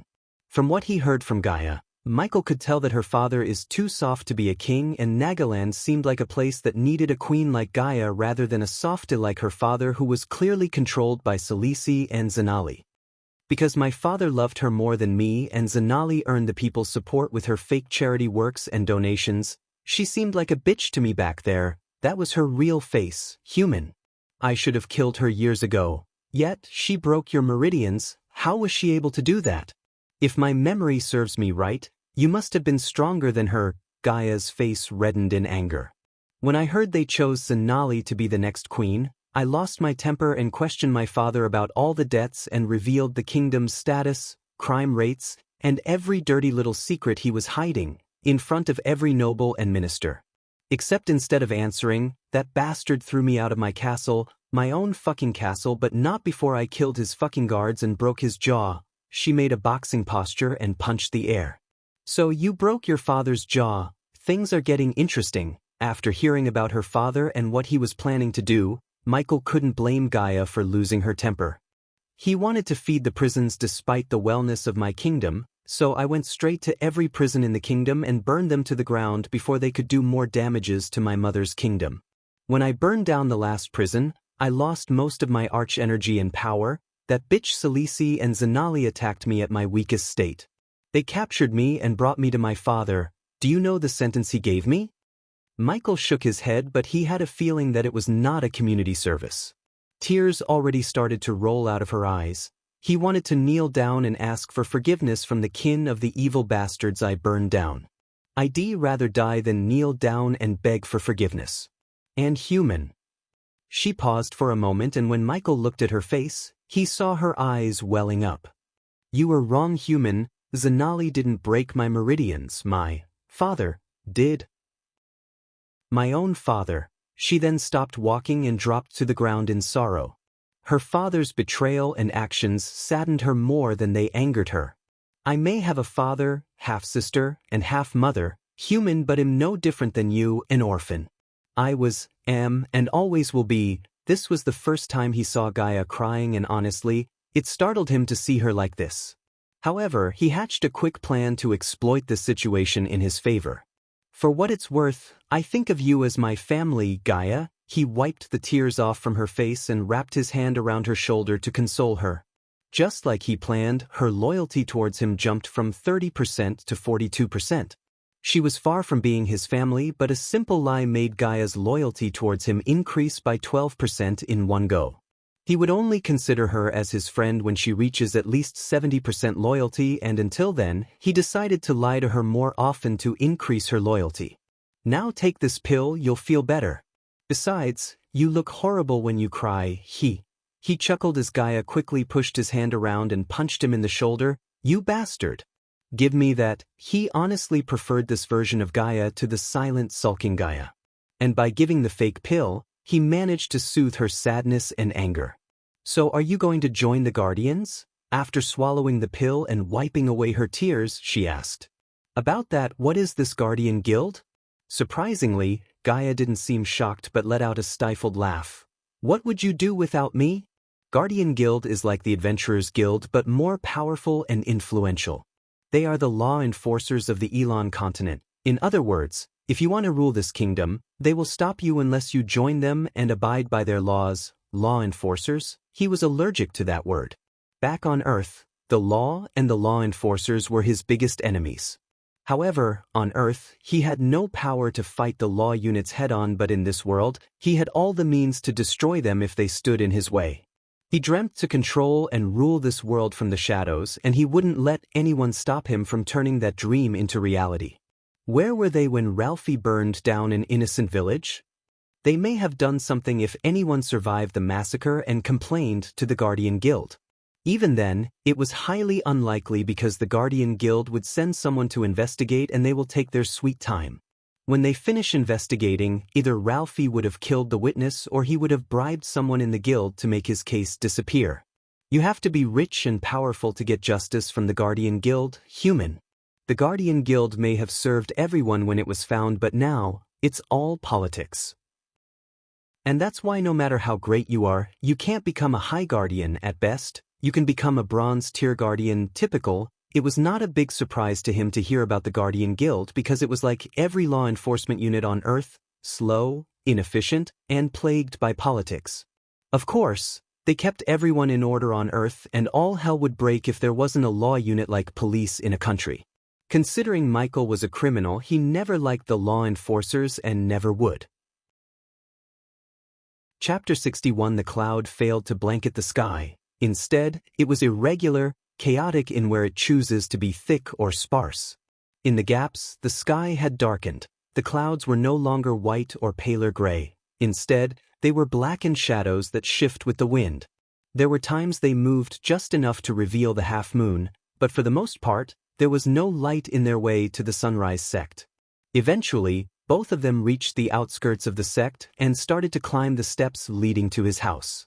During their chat, Michael learned that the Guardians is categorized into 5 classes or tiers: Bronze class, Silver class, Gold class, Platinum class, and finally the Palladium class. The Bronze class was the lowest in the order and the powerful class was the Palladium. The blonde he met was a Silver class Guardian as she wore a silver pendant on her neck, while Gaia's sister managed to earn a spot in the Bronze class, but after looking at the way the blonde treated the Zenali, Michael was sure that Zenali would get promoted to the Silver class soon. When they finished climbing the steps, he vaguely saw the structure of his house because of the darkness. Gaia was extremely tired after a long walk and couldn't wait to jump on her bed and have a shut-eye. She mustered her strength and rushed towards the house, but when she was about a few meters away from the door, Michael grabbed her hand and stopped her.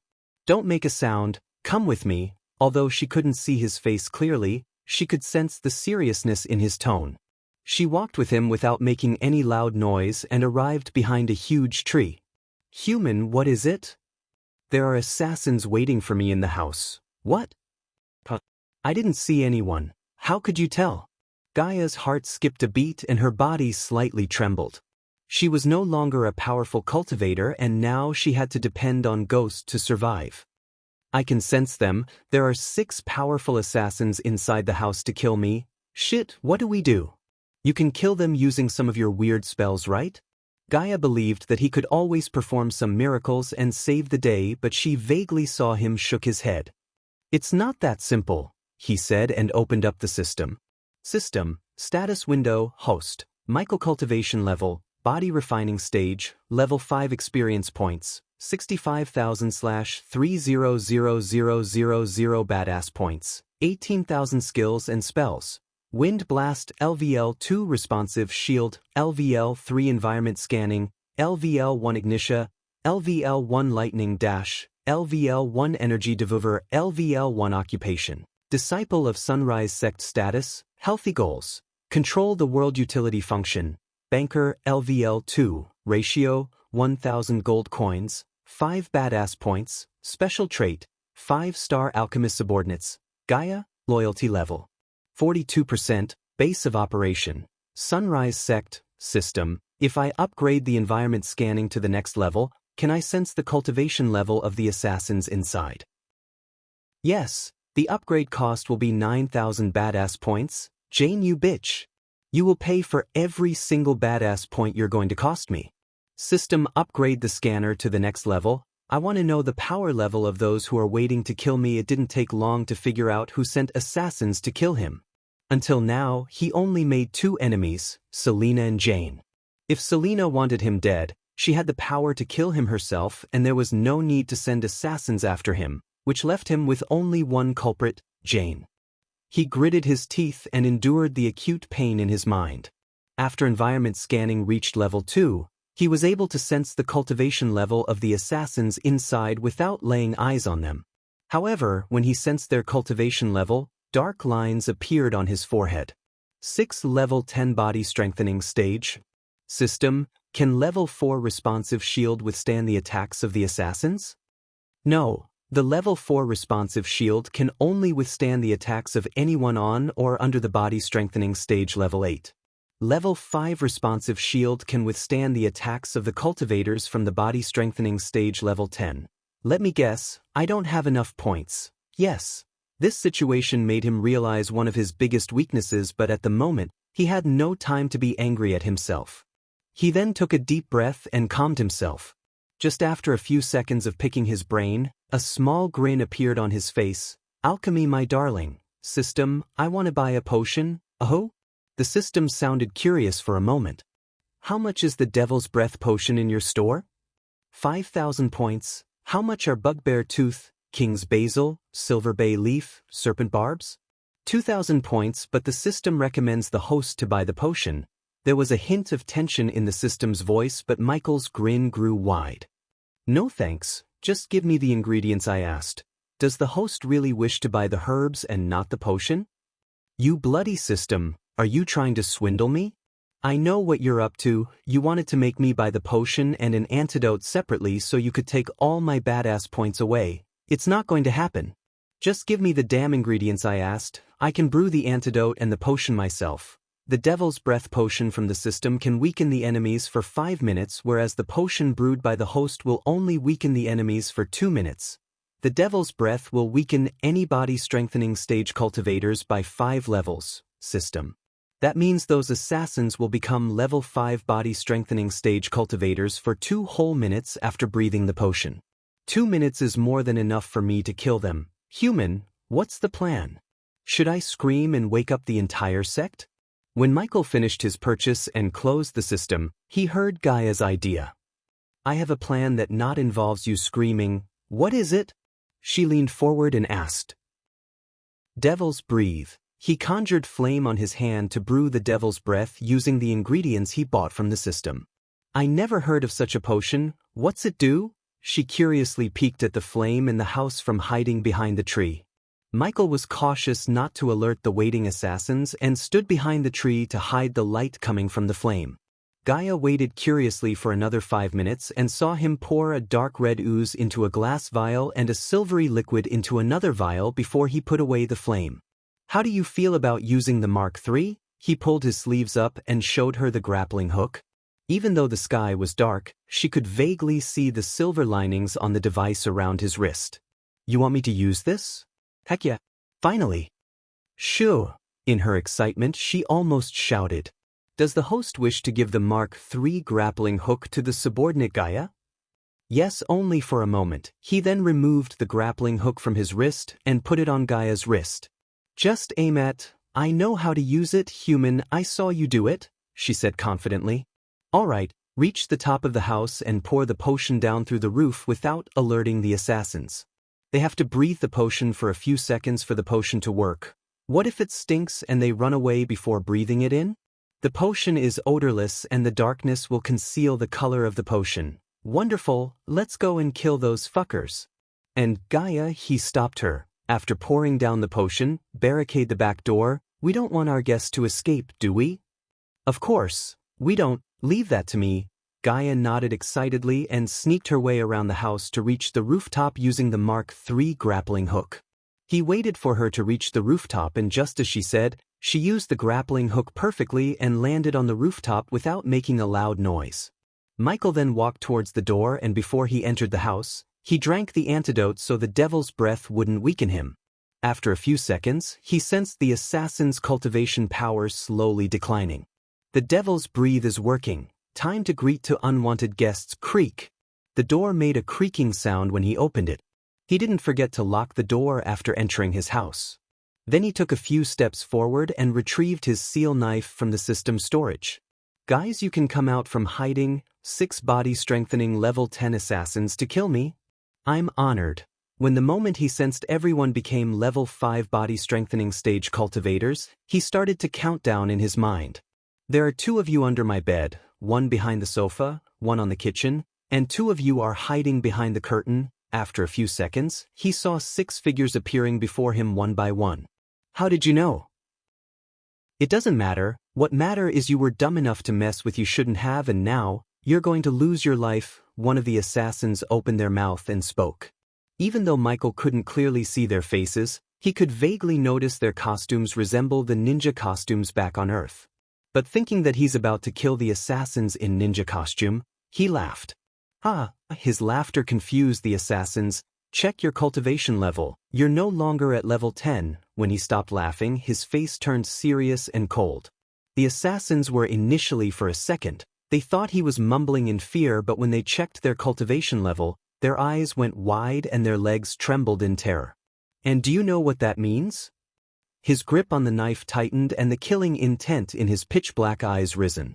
The Devil's Breath was a dangerous potion that would lower someone's cultivation level without even the target realizing until it's too late. The darkness prevented Michael from seeing the terrified expressions on their faces after they checked their cultivation level. It means you're shit out of luck. Chapter 62, Diddle, Diddle. Above Michael and the assassins, Gaia was watching the scene through the roof. Although she couldn't see the scene below clearly because of the pitch-black darkness, the lightning bolts around Michael's hand provided enough light for her to see the assassins taking out their daggers. So, even though they were stunned to see their cultivation level suddenly drop by 5 levels, they refused to believe a body refining stage, level 5 cultivator could harm them in any way. Plus, they thought they had the advantage in numbers. When the last word of his killing slogan escaped his mouth, he disappeared from the place he was standing. The assassins saw one of them got stabbed by Michael. The one who got stabbed quickly tried to grab Michael before he turned into a lightning bolt and disappeared again. He's fast. Watch your backs. Michael previously aimed his knife to stab the assassin in the heart, but he was able to see his movements and dodge at the last movement. Yet, instead of being shocked, a small grin appeared on Michael's face as he discovered the extent of his lightning dash spell's current capabilities. 90 seconds. He dashed around the assassins while counting in his head. 1. Behind, pulch. Michael used his full speed and stabbed one assassin in the shoulder and the neck. The pain made the assassin a little slow, and when he tried to dodge again, he felt an intense pain in his neck and his legs dropped to the ground. Ding! Congrats to the host for killing a body-strengthening stage, level 10 cultivator. The reward is 40,000 experience points as well as 1,000 badass points. Ding!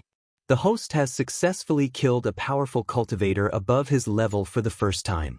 The reward is 1 gift box. Attack him together. After seeing the comrade falling, the rest of the assassins circled Michael and leaped at him to attack at once. Why isn't he moving? From above, Gaia saw Michael standing there without dashing away as the assassins got closer and closer. Poch. Because the assassins leaped at him at once, Michael easily grabbed one assassin by the hand and continuously stabbed him in the chest. However, when the rest of the assassins stabbed Michael in the back, their daggers couldn't get to his body and they were stopped by a light blue shield around Michael's body. Ding! Congrats to the host for killing a body-strengthening stage, level 10 cultivator. The reward is 40,000 experience points as well as 1,000 badass points. 60 seconds. 4 to go. Whoosh. The remaining 4 assassins were momentarily stunned when they saw the shield. They quickly tried to move out of Michael's grab and they were able to get away except one. From above, Gaia fired the grappling hook at one of the assassins as the grappling hook hit the assassin in the back and slowed him down. Michael used the assassin's momentary clumsiness and grabbed him by the neck from behind. Then without wasting a second, he slit the assassin's throat and kicked his body towards the remaining 3 assassins. Ding! Congrats to the host for killing a body-strengthening stage, level 10 cultivator. The reward is 40,000 experience points as well as 1,000 badass points. 50 seconds. Ignitia, the 3 assassins dashed away from the body as they didn't want to be slowed down. Yet, when the body got closer to them, the body exploded and the bits and pieces splashed on their faces. Awesome! Gaia never expected Michael would blast the dead body and use the blood and body parts as a distraction. Poch, poch, poch, poch, poch. Because the splattered blood hit them on their eyes, which were the only part uncovered by their costume, their vision got blurred and 2 assassins instinctively moved their hands to wipe off the blood. Michael used this opportunity and stabbed both of them in the chest using the lightning dash spell to speed his movements. Ding! Congrats to the host for killing a body-strengthening stage, level 10 cultivator. The reward is 40,000 experience points as well as 1,000 badass points. In his rush, he stabbed one in the throat and ended the life, but the second assassin survived because he was stabbed through the ribs. Michael didn't stop his movements to end his life but turned his focus on the last assassin who remained without suffering any wounds. Poch, poch. When Michael and the last assassins were dashing and fighting, Gaia used the grappling hook to hit the assassin who survived Michael's attack. The grappling hook was not a weapon and it was certainly not enough to kill him, but she kept firing it at the assassin's wound to keep him from escaping or conjuring a spell. The last assassin saw Gaia torturing his comrade from above and wanted to end Michael's life soon. 30 seconds. The last assassin proved troublesome as he was able to dodge and evade Michael's knife and lightning bolts. The assassin's hands suddenly glowed and his dagger let out an unearthly humming sound. "Ah, human!"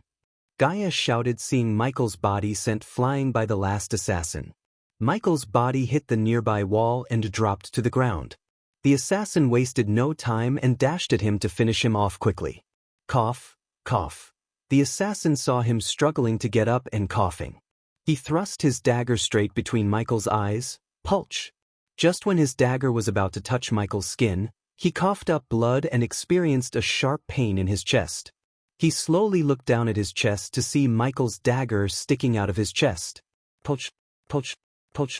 You! When the assassins realized that Michael was faking his injury, it was too late as he coughed up more blood. Ding! Congrats to the host for killing a body-strengthening stage, level 10 cultivator. The reward is 40,000 experience points as well as 1,000 badass points. I was just faking with you, Michael chuckled and withdrew his knife from the assassin's chest. These were the words the assassin heard before closing his eyes. 10 seconds. Where do you think you're going? Boom. When Michael turned around to deal with the last assassin, he saw Gaia land directly on his back. While Gaia was crushing the assassin with her knees, he activated the lightning dash and stabbed the assassin in the back, shoulders, legs, and arms. Michael kept stabbing him in the body, but he avoided going for the kill as he wanted to ask one last question. Considering the assassin lost most of his blood and suffered many wounds, he didn't worry about the devil's breath time limit. "You're dying, but I can still hurt you," he said and stabbed the assassin in the collarbone. "Who hired you?" "Kill me," the assassin stuttered. Gaia punched him in the face while Michael twisted his knife to inflict more pain. "Usually, I don't like torturing, but if you don't give me an answer, I will make you suffer." Hey. The pain he felt when Michael twisted his knife was unbearable and the assassin blurted out the name in agony. Any. "Thank you." Michael took his knife from the assassin's collarbone and stabbed him right between the eyes to end his suffering. Ding. Congrats to the host for killing a body-strengthening stage, level 10 cultivator. The reward is 40,000 experience points as well as 1,000 badass points. Ding. Congratulations to the host for leveling up. The current level is the body-strengthening stage, level 6, host, Michael cultivation level, body refining stage, level 6 experience points, 5,000/300,000 badass points, 15,000 skills and spells, Wind Blast LVL2 Responsive Shield, LVL3 Environment Scanning, LVL2 Ignitia, LVL1 Lightning Dash, LVL1 Energy Devover, LVL1 Occupation, Disciple of Sunrise Sect Status, Healthy Goals, Control the World Utility Function, Banker LVL2, Ratio, 1,000 Gold Coins, 5 Badass Points, Wealth, 440,000 Gold Special. Trait, 5-star Alchemist Subordinates, Gaia, Loyalty Level 42%, Base of Operation, Sunrise Sect, the host has one gift remaining to open. Let me deal with the bodies first. Michael exited the system. He conjured a flame in his hand and saw his walls, carpet, and his sofas were painted in red with the assassin's blood. Fortunately, he knew a potion that would get rid of the bloodstains, but if he wants to get rid of the bodies, he had to get his hands dirty. He'll go to the forests and bury the bodies. You stay here. Other than burying the bodies, he had another thing in his mind which he didn't want Gaia to know. Aren't you going to inform the sect? No, they must not know what happened here. Until I return, don't let anyone. Who would come at this time of the night? But if they do, yeah, I won't let anyone in. Don't take too long. I can't sleep if the house reeks of blood. Gaia twitched her nose and pointed out the mess he made. I know a way to clean all this blood, but first, I have to deal with the bodies. Chapter 63. Leaving Gaia back at his home, Michael rushed towards the thick forest near the sect premises. The forest was pitch black and filled with nothing but sounds of insects. With the help of his environment scanning skill, he was able to move through the forest without tumbling down. After he came quite far into the forest, Michael stopped running and climbed the top of a tree using his grappling hook. The Naga girl took a liking to the grappling hook as she reluctantly parted with it when he took it back. Sitting on the branch, he used the environment scanning to make sure there's no one around him because he's going to put a dangerous but important plan on the motion. System, open the gift box. The blue box wrapped in red ribbons flashed across his eyes, and 4 cards jumped out from the box. 2 spell learners, special fertilizer. He read the first 2 cards. When his gaze landed on the 3rd card, he grinned ear to ear. The bow of Legolas. The dark wooden bow looked nothing extraordinary from the outside look, but Michael knew this bow killed many powerful orcs in the Lord of the Rings movies. Ding! The host must be at least 70% proficient in archery to use the bow. Just as he was grinning at the bow and imagining himself running around firing a volley of arrows upon his enemies, the system bombarded him with a surprise warning. Seriously? Let me guess, I need to buy something from you, duh? Yes. He could swear he heard a snarky reply from the system before the familiar robotic voice. How much?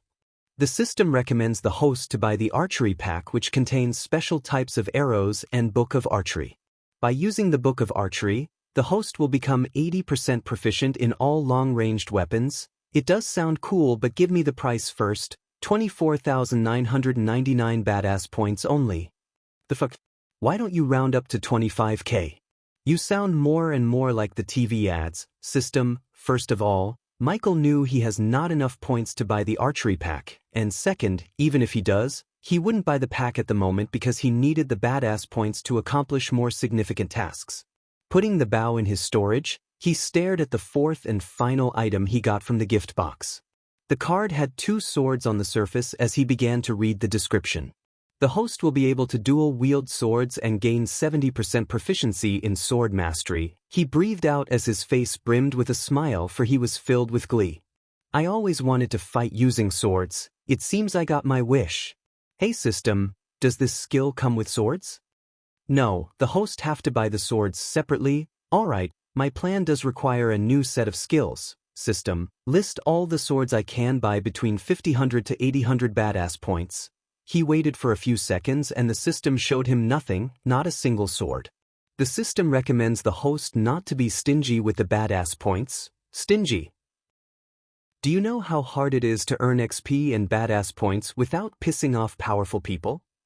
Doesn't matter, how much are the least expensive swords you got? 10,000 badass points? Does it come with the pair or do I have to buy another one to dual wield? Yes, the host has to buy 2 swords if you wish to dual wield. After hearing the system, he wanted to shout at the system, but soon he realized he doesn't always depend on the system to accomplish things. System, I can use any 2 swords, right? Yes, but the system recommends the host to buy swords from the store. And why is that? The items brought from the system store are unique and the host will not find them in the world. Plus, the items in the store are superior in quality. I know system, but I have already taken a loan. So I must spend each point very carefully, and I need badass points to buy something else for my grand plan. What is that, host? Michael took a deep breath and asked the system. System, I need a new suit. I'm applying the following filters. The suit must be black and under 8,000 badass points.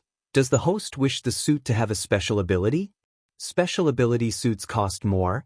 If there's a suit with special ability under 8,000, they'll be glad. The suit with special ability starts on 20,000 badass points. Then no thanks. I settle for suits with no special abilities for now. The system started to search for the suits as he saw the loading icon before his eyes. He eagerly waited for the system to come up with the new suit. A few moments after, 3 iconic suits appeared before him. The Zorro costume, the X-Men suit from the X-Men Last Standing, and the Nightwing suit from the Titans. Although I like Zorro, it doesn't suit the purpose, pun intended. He put away the Zorro costume and stared at the X-Men suit and the Nightwing suit. Compared to the X-Men suit, the Nightwing suit seemed more refined and cool. The only thing that irked him was the blue Nightwing logo on the center and the blue linings on the armor. Let's put on the other items and see which one looks intimidating. System, do you have the cape of Dr. Doom? Michael wished the system to say yes, as Dr. Doom was one of his favorite Marvel characters. He always wanted to dress as Dr. Doom and go trick or treat like normal kids when he was little, but until he reached this world, he didn't have much chance to enjoy his life to the fullest. The black-colored Dr. Victor Von Doom cape will cost the host 1,000 badass points. Good. Put the cape on both the suits. I need to preview before finalizing my purchase. He couldn't hold his excitement. The system luckily cost him nothing to put the cape on the suits, therefore he was able to design what kind of suit he needs without worry about the badass points. With Dr. Doom's cape and hood, the Nightwing suit looked way better than the X-Men suit. Looking at the Nightwing suit, he almost decided to go on with this suit, but he still had to buy one important piece to finalize his new suit. System, give me the black mask from the Birds of Prey film. 500 badass points. Thank God. I thought it's going to cost more. System, show me how I would look in both suits. In a flash of time, 2 naked bodies appeared before him, and then the system put the X-Men suit and the Nightwing suit on him. Just like his previous thought, when the cape and hood added, the latter looked way better in his opinion. As the last piece, the black mask covered his face. Wow. The black skull mask really looked intimidating under the hood and perfectly suited for his purpose, which was to inflict fear into his enemies and spread his legend. Under the 2 suits, the cost of buying them emerged. The X-Men suit surprisingly cost 7,500 with the cape and black mask, while the Nightwing suit cost was 7,000 badass points. System, I'll buy the Nightwing armor, and after that, I need 4 more items. Does the host wish to equip the suit of armor now? Not yet. I need rock feather, grim aconite, and bark, and black metallic spray paint. Does the host wish to brew the fear potion? He wouldn't have thought it would be possible for him to create something similar to the fear toxin that Scarecrow used back on Earth. Although Michael learned chemistry as a part of his training, he was not a master in chemistry. However, this changed when he learned the Book of Alchemy. After becoming 5-star alchemist, he knew the properties of a vast amount of herbs and plants in this world, as well as which can be used to concoct pills or brew potions. With this knowledge, he was able to figure out the formula to a potion that would induce fear. Yes, 800 badass points. I'll take them. After buying everything he needed, he exited the system and started to work on the suit. He first painted the blue Nightwing logo with his metallic black spray paint, and then he painted everything that had blue with the help of his alchemy flame. Shit, I have to look for a Batcave. Working on top of a tree branch is not a straightforward thing. Chapter 64. I cannot wait to wear this bad boy and terrorize my enemies. Ha! Michael evilly laughed looking at his suit of armor. He then stored the armor in his system storage and started to brew the fear toxin. He was being extremely cautious not to inhale the toxin. As a precaution, he wore the black mask he just bought. Unlike the devil's breath, the fear toxin had no antidote. If he inhaled the toxin, he would experience hallucinations and absolute terror for a few hours. According to his calculations, the weaker the cultivation level, the stronger the effects would be. For an instance, the fear toxin would affect a body refining stage cultivator for 3 to 5 hours, whereas it would affect a body strengthening stage cultivator for 2 to 4 hours. After 15 minutes of careful brewing, he took a medium-sized bottle and poured a black goo-like liquid into the bottle. The fear toxin had a low boiling point, so it would vaporize very quickly and spread to a large area in a matter of seconds, which was perfect for his upcoming plans. Damn. Alchemy is so overpowered. The only thing he lacked to milk full use of his alchemy talent was the ingredients and herbs. Many powerful, overpowered pills and potions required very rare herbs and precious ingredients, which he currently had only one way to get: system store. However, the ingredients and herbs in the system store were extremely costly. Therefore, he decided to grow them old-fashioned, since he could buy the seeds from the store cheaper than the grown herbs.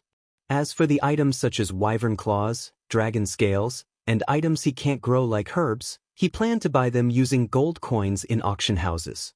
The fight between the assassins made him realize his biggest weakness, that is depending on the system too much. Anytime he could run out of badass points and face a situation like that again, and if he had to solely depend on the system, he would be screwed. Because of this, he decided to take advantage of the world and the people around him. For instance, he planned to grow a large herbal garden at the sect for his alchemy rather than buying from the system. I may as well brew the blood cleaner. Using the grappling hook, he comfortably landed on the ground and began his searches for the herbs required to brew the blood cleaner. He collected most of the herbs near the area where he buried the bodies of the assassins and now only needed a particular mushroom as the last ingredient. There it is. Considering the mushroom had a fluorescent effect, he was able to quickly find the mushroom.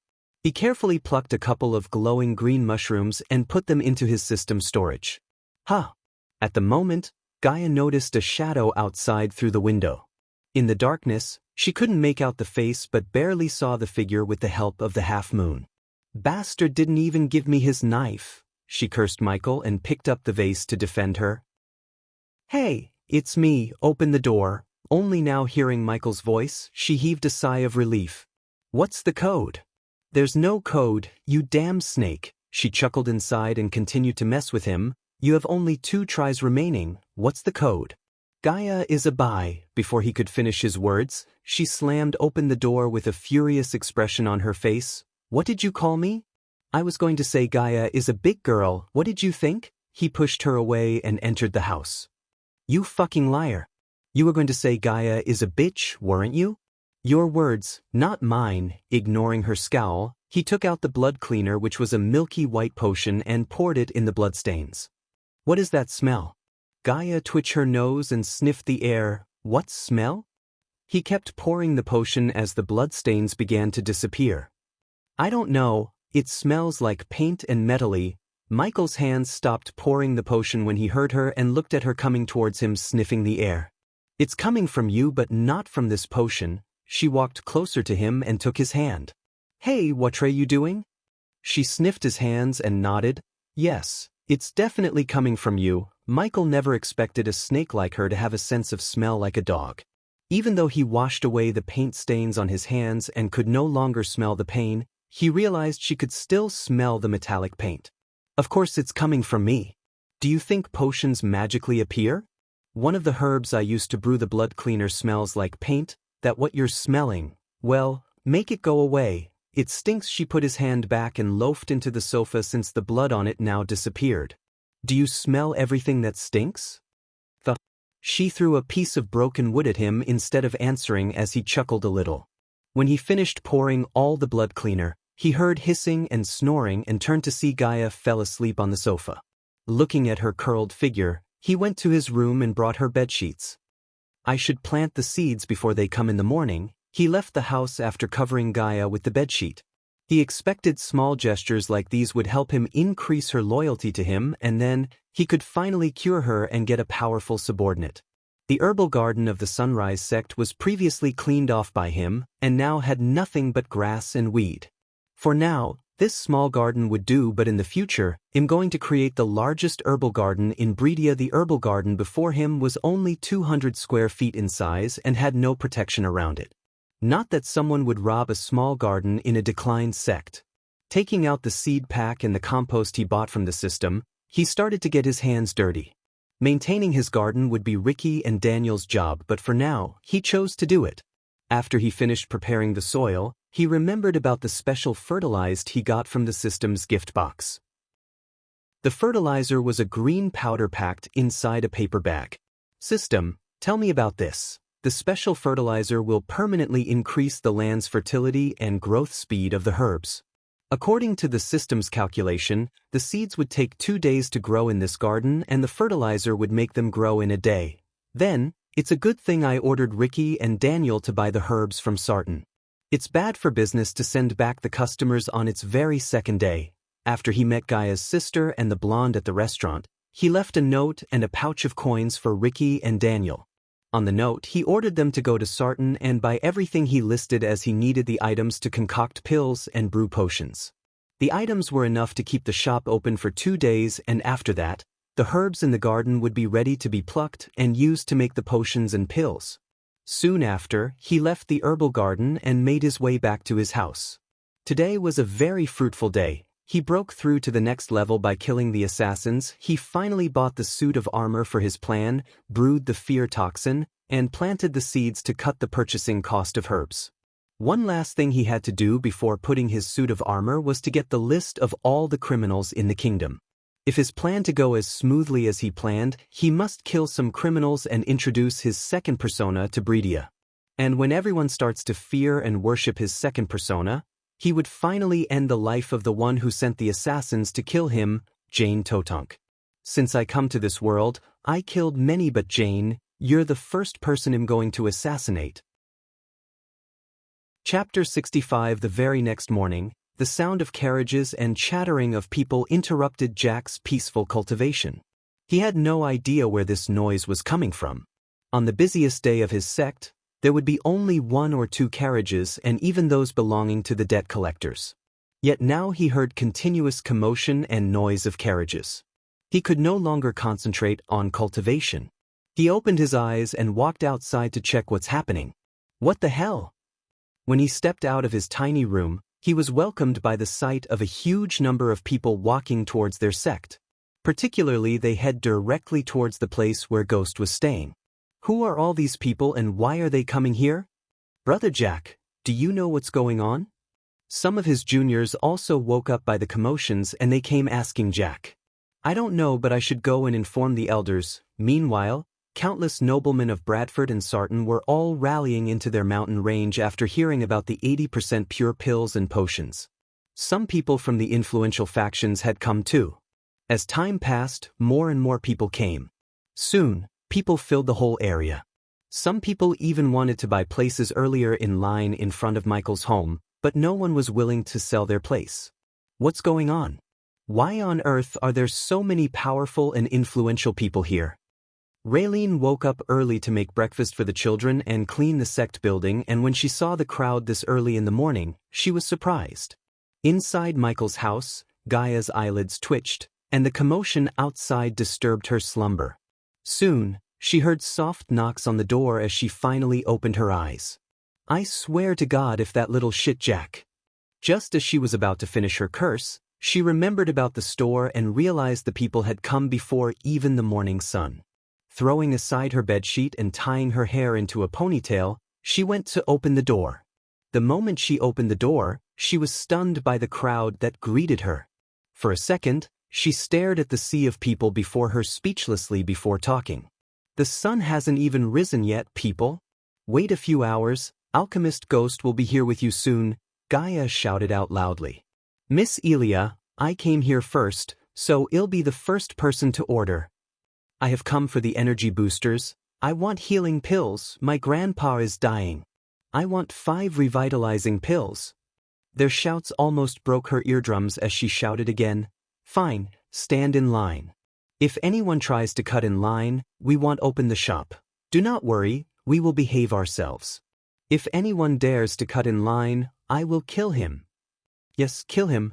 On her way to his room, she hatched a quick plan in her mind.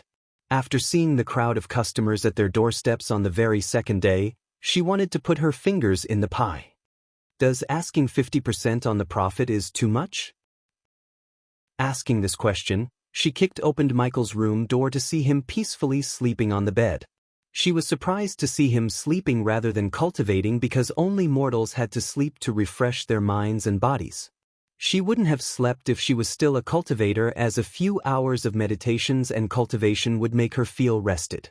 However, she didn't expect a genius like Michael to sleep like a baby despite the commotion outside. Hey, wake up. She came beside his bed and dragged the quilt away like an angry mother waking up her kid. Go away. He didn't let go of his quilt. Like many school students and workers, he failed to fight the 10 times the gravitational effect of the bed in the early morning. If he was on Earth, he had to use every minute and second honing his skills because people on Earth would age and become sloppy at what they do with age.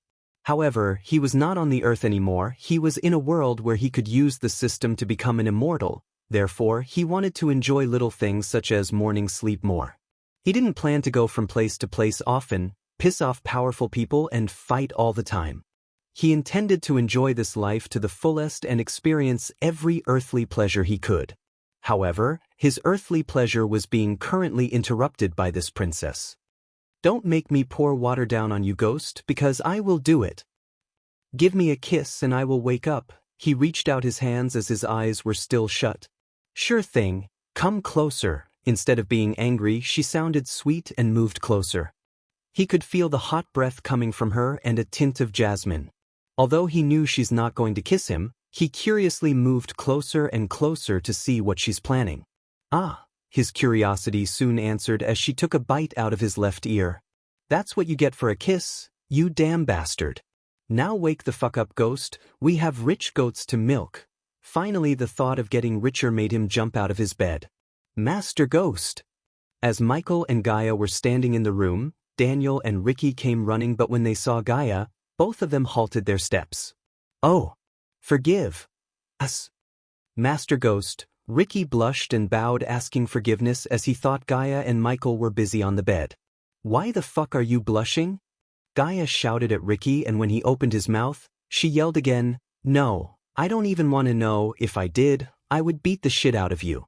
Come, we have a business to open. She took both Ricky and Daniel to set up her executive chair that she recently fell in love with and her workplace. Ghost, go get ready. Daniel, wait, I have another job for you. Make it fast, Gaia said and walked away, leaving Daniel behind. Daniel, I want you to go and get the list of all criminals or anyone we shouldn't sell our products from the guild or anywhere you can. A while ago, he saw bounty posters on the Adventurer Guild notice board. Considering he needed to be here, he decided to ask Daniel to get the posters. However, the reason for this was not about selling his products but putting his plans in motion. As you wish, Master Ghost. Daniel didn't ask any questions as he bowed and turned to leave as Michael stopped him. Be discreet. After sending Daniel on his way to the Adventurer Guild, Michael brushed his teeth and put on his Neo robes. Human, Gaia came looking for him before he steps out of his room again. Claire and the oldies are here. Let's go meet them. Right at the moment, Claire and the elders were standing in the hall, and the sight of this much crowd outside the house stunned them. They knew the people were waiting for Michael, but they didn't know why they came here instead of going to his shop at Bradford. When the elders and Claire turned their gaze away from the crowd, they saw Michael as their mouths slightly opened. You had a breakthrough? Again? Elders Mila's heart skipped a beat. Only yesterday he was at the body refining stage level 5, but just in a day, they saw him reach level 6. A true genius. Brother Ghost is a freaking monster. With this rate, he would reach the next stage in a couple of months. Ding. Congratulations to the host for successfully being a badass. The reward is 500 badass points. Ding. Congratulations to the host for successfully being a badass. The reward is 800 badass points. Ding. Congratulations to the host for successfully being a badass. The reward is 1000 badass points. Ding. Congratulations to the host for successfully being a badass. The reward is 600 badass points. Just by impressing the elders and the few disciples behind them, he reaped a bunch of badass points. While the elders were staring at him shocked, Claire had a gentle smile on her face as the more he grew, the more chance they would have to revive their sect. Sect leader Claire, elders, he greeted them with a wide grin and a nod. Sorry for not informing you about this. I would have moved the shop here if it wasn't for what happened in Bradford with Jane. I realized that if she messes with me again, I would do more than breaking her bodyguard's bones. I didn't want that, so I decided to move the shop here. I hope sect leader Claire and the elders don't mind. I wanted to inform you yesterday, but meeting with the Guardians took some time. Guardians? From the Guardian Guild. Elder Miles felt the world around him spinning in shock and dropped onto the chair behind him. What did they talk to you about, if you don't mind us asking? Elder Sandra asked with a soft voice.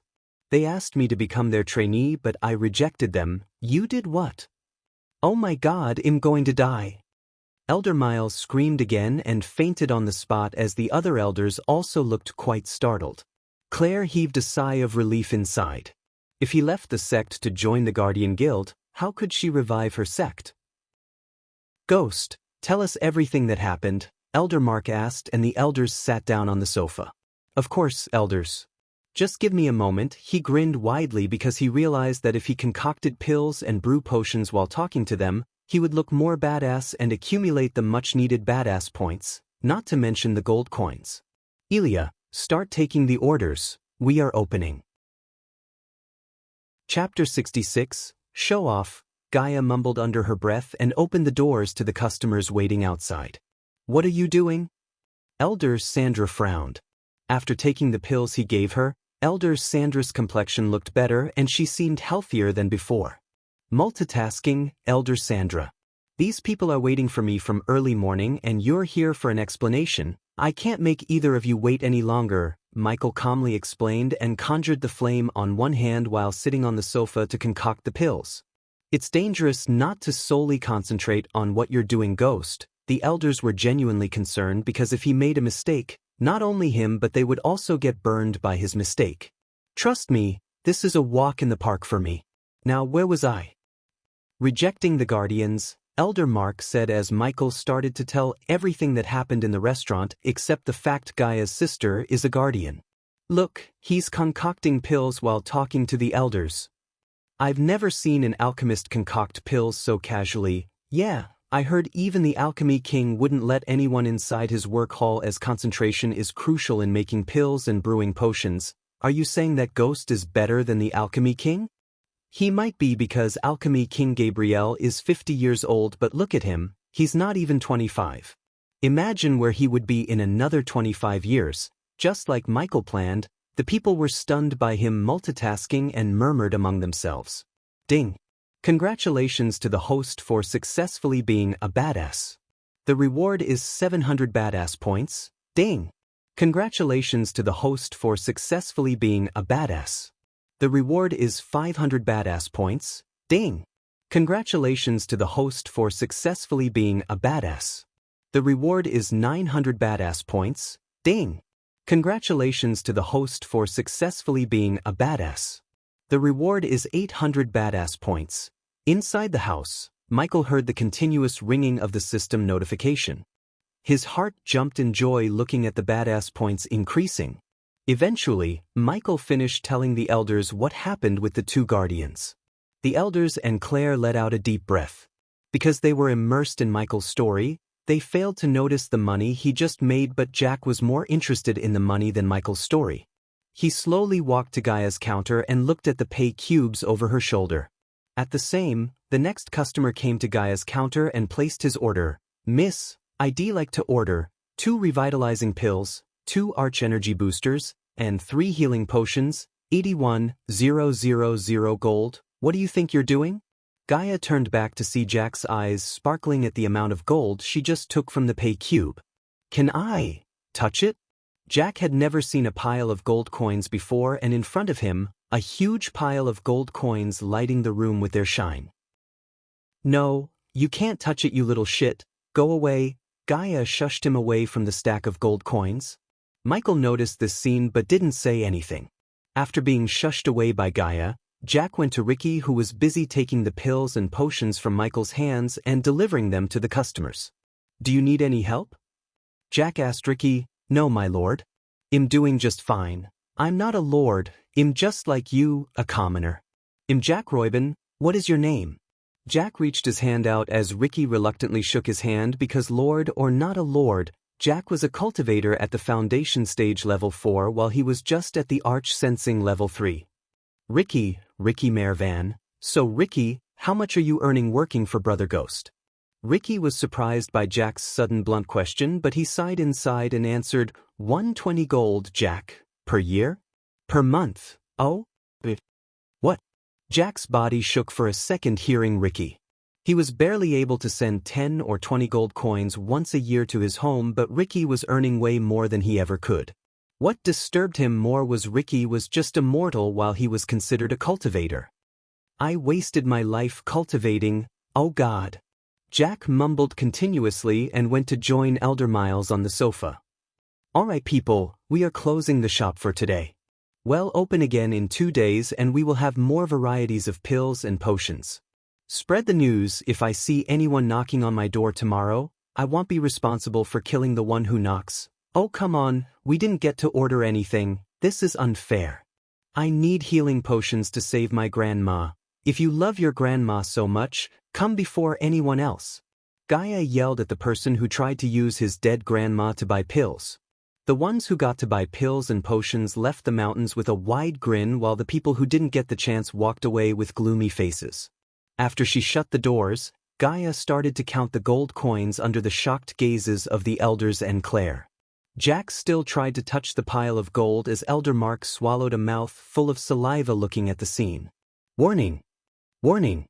Deaths of the base of operation are increasing." What the? Michael's smile disappeared hearing the warning beeps inside his mind. He then entered the system to see what's going on and why is the system yelling at him.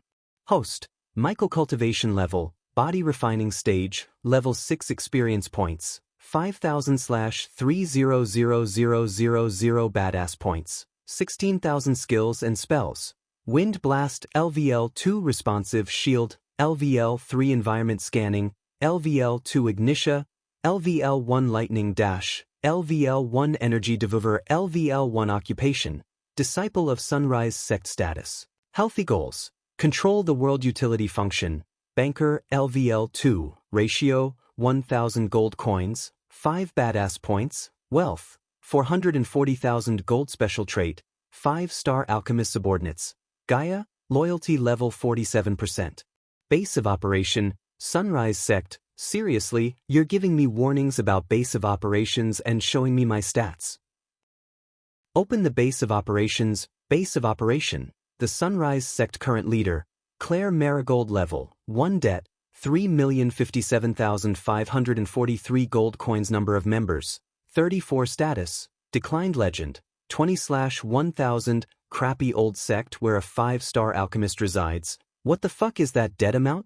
Is there a bug or something in your system? Nope. Then how the hell did the amount of debt go from 450,000 to 3 million? The host should ask the sect leader. The sect took a debt with variable interest rate. Considering the sect hasn't even paid their interest and just a minute ago, they crossed a 2-year time limit.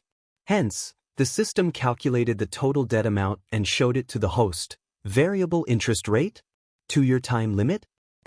The system recommends the host to pay the debt sooner than later or the system would deduct the host's badass points on a regular basis. Oh come on, why would you do that? What's the connection between debt and you deducting me badass points? Michael was really frustrated by the system's blackmail and wanted to punch the system in the face.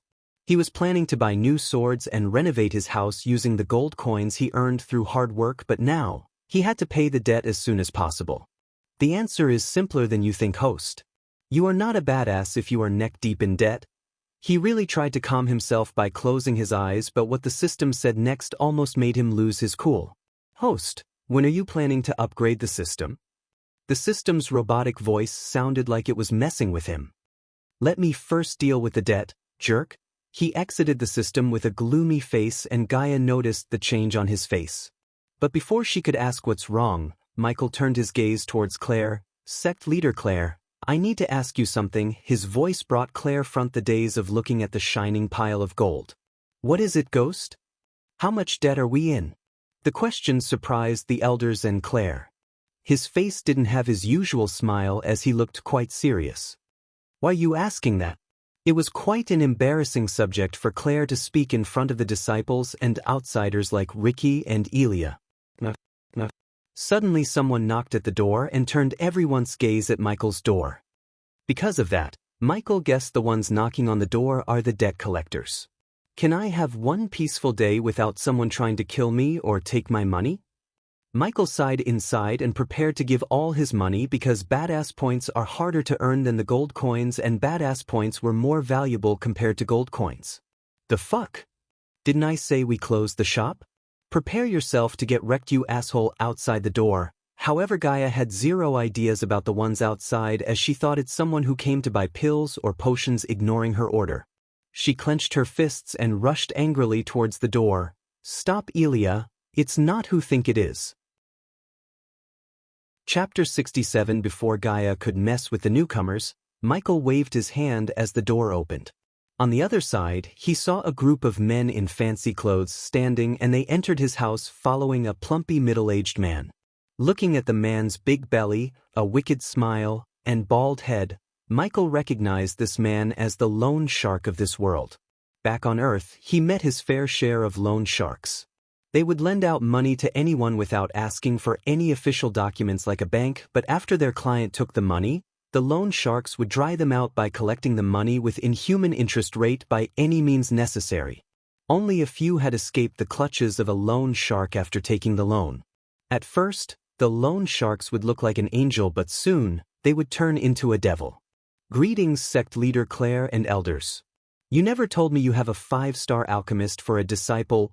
Gaia counted the bodyguards behind the man and noticed all of them were at body strengthening stage level 2. Although Gaia was haughty, she knew when to back off, therefore, she quietly walked back and stood behind Michael. Without even asking Michael's permission, the fat man kept walking around his home and touched the things like he was prizing them. As usual, the bodyguards scanned every female in the room without hiding the lust in their eyes. Michael didn't get angry at them for this because, in their line of work, they would have taken many girls as payment from their clients. Besides, there was no harm done in the bodyguards checking out the girls. Sweat drops appeared on Claire's face and her rosy cheeks turned pale. You basically have a cash cow in your backyard. The man licked his lips staring at Michael and it grossed Gaia. Then the man came in front of Michael and the elders. The bodyguards dragged Michael's sofa and placed it behind the old man to rest his bottom. Michael watched everything calmly without uttering any words and waited for the man to come to the point. Nice sofa, very comfortable, the man said and moved his butt around the sofa, feeling every inch of the sofa. Seeing this, Gaia almost lost her cool because only she and Michael used the sofa, and at night, she used the sofa as her comfy bed. The man was practically rubbing his butt all over Gaia's bed. Hey, look at that, bring me that. It looks comfier. The man's eyes lit when he saw Gaia's back executive chair and ordered his guards to bring it over to him like he owned the chair. Human. Gaia gritted her teeth, but Michael gently grabbed her clenched fist and calmed her down. Lord Vundun, Claire stepped forward and said, my legs are hurting. Ignoring Claire, Vundun, the fat man pointed at the last remaining sofa. Does he have a fetish for sofas? Michael said to himself as the bodyguards dragged the sofa and placed it before Vundun. The loan shark then lifted both his legs and rested them on Michael's fancy sofa, which he bought for 100 badass points. In his mind, every badass point was precious to him, and the man used his sofa as a leg rest. Irked Michael. Why are you all standing? Sit down, Vundun smiled and said, but the elders frowned because there were no sofas left in the home for them to sit. What? Sitting on the ground do wonders for your bodies. System, give me the royal luxury corner sofa set. What kind of badass would stand in front of a loan shark like a servant? And because the elders and Claire were members of his base of operation, they kinda represented him. Therefore, Michael spent 200 badass points and bought the luxurious sofa this sect has ever seen. When the elders were about to bend their knees to sit on the ground, Michael waved his hand as the royal sofa set appeared behind them. Whoa, ding! Congratulations to the host for successfully being a badass. The reward is 500 badass points, ding! Congratulations to the host for successfully being a badass. The reward is 400 badass points, ding! Congratulations to the host for successfully being a badass. The reward is 200 badass points, ding! Congratulations to the host for successfully being a badass. The reward is 100 badass points. Van Dun and the bodyguards opened their mouths widely looking at the pearl-white sofa with golden pillows and pads. The sofa was so big as it took up most of the hall space, that's why Michael didn't buy the sofa before. However, looking at the badass points he earned by showing off, he was glad that he bought the sofa. Gaia was the first one to appreciate its beauty as well as sit. She bounced around the sofa excitedly. Sect leader Claire, elders, Michael gestured at them and took the center seat on the sofa to directly face Van Dun. Claire and elders felt tough when they were with Michael. Claire nodded and sat beside Michael while Gaia sat on Michael's other side. He was sitting between two beauties but his eyes were locked on the loan sharks. Van Dun stared at Michael again and a wide grin appeared on his face again. So how much do we owe you, Lord Van Dun? Before Claire could open her mouth, Michael took the lead because this was his time to take the things into hands. He decided to turn his focus on turning this sect the other way around to start earning badass points. Everything, Van Dun calmly said, and for the first time since Van Dun came to the house, Gaia saw Michael's expression change. Michael frowned and asked, "What do you mean everything?" "Take a look at this." One bodyguard retrieved a parchment and placed it on Van Dun's hand. Van Dun then threw it at Michael. Gaia looked over his shoulder and read the parchment, and the more she read, the more she was stunned by the stupidity of the elders and Claire. The parchment had many paragraphs, but Gaia read many reports like this when she was a princess. The elders and Claire basically put the entire sect's land and any income earned by the sect's land as the security deposit for the amount of 250,000 gold coins. According to this parchment, what they owned wasn't theirs but Van Dun's, and technically, what Michael earned on the sect's land belonged to Van Dun. "We needed the gold coins to treat Elder Sandra and keep the sect's door open," Claire apologetically said to Michael as he sighed. "Give us a number, Lord Van Dun. If there's a way for us to get released from the bonus of this agreement, I want to know." Why are you worried about money? You are a freaking 5-star alchemist." "Yes, I know that. But even a 5-star alchemist cannot provide you an infinite number of gold coins, and the agreement basically asks just that. Since my sect took a loan from you, it'll settle the debt if you give me a number. Go." "We'll discuss this later." Michael's stern voice made Claire shut up as Van Dun rubbed his chin for a moment and shook his head. "You know, I was going to settle for measly 4 million gold considering the sect's status, but now," he paused and grinned ear to eat. "Now, 4 million is nowhere near enough because you're making money on my land and it's only fair for you to pay me. After all, it's my money that kept the sect's door from closing." "Lord Van Dun, shut up." When Elder Mark tried to say something, Van Dun's smile instantly disappeared as he shouted at Elder Mark. Then at the next moment his smile returned and he looked at Michael. "I'm a reasonable man who runs a business helping people in need, so I will make you a fair deal. I'll let you keep running your business on my lands, and in return, you'll get, let's just say 75% of the profits you make. You can keep all the rest to yourself." "Are you kidding?" Gaia finally had enough of Van Dun and shouted, "I'll take the deal." "Wait, what?" Gaia was stunned by Michael's answer, and not only her, everyone at the scene was stunned, including Vardan and his men.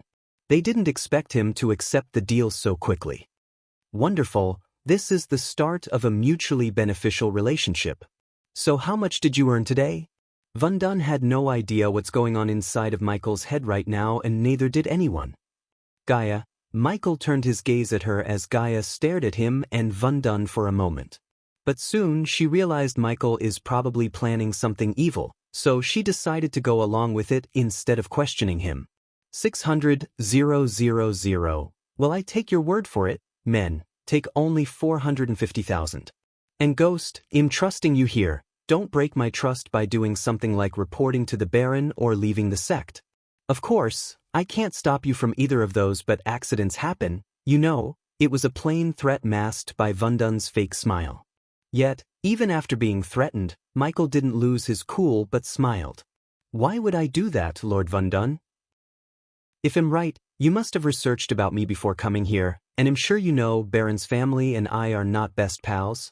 I like you, Ghost, let's just keep it that way. Vundun smiled again and stood up to leave after the men took most of Michael's hard-earned gold coins. Let's shake hands for our new deal. Lord Varden. Michael stepped forward and reached his hand out. Vundun was surprised by this gesture. Vundun was not a fool. He knew very well that he blackmailed and threatened the youngster before him. Vundun couldn't figure out why he looked so calm despite his threats and blackmails. Prodigies like him are known to have a quick temper and pride, as they wouldn't like to be threatened, but this youngster before him seemed not to be a typical prodigy. However, it didn't matter what he thought. As far as Vundun knew, Ghost had no known major power backing in Breedia, and even if he did, they can't touch Vundun and his company because they had no headquarters or places, as Vundun's company traveled around the continent to avoid being located by their enemies. Therefore, even if Ghost had someone behind him, they wouldn't be able to locate Vundun and his men to attack, and if they try, Vundun would burn this place to the ground when no one is expecting. Why not? Vundun smiled and shook Michael's hands before leaving the house. Lucifer will finally make his appearance in the... You're going to love this. Join my Discord to see the character images of the novel. If you want to see how hot Gaia is or how badass Michael is, head to my Discord and check the characters under Hitman with a badass system section. And don't forget to shout out for me in the Discord. Chapter 68. So, are you going to tell us what you're going to do? Gaia asked. The second Vundun's figure disappeared from their sight. I'm not going to do anything. Everyone stared at Michael bewildered as Gaia tilted her head like a confused puppy. Are you fucking with me, Ghost? There's no way I'll let that motherfucker take our money. Michael patted Gaia's shoulder to calm her down. Accidents happen, Ilya, accidents happen. After saying this, Michael turned towards his room and walked to his room, but before he closes his door, he stopped for a moment. I'm going to cultivate. Don't disturb me. He then closed his door, leaving everyone with the question, what did he mean by accidents happen?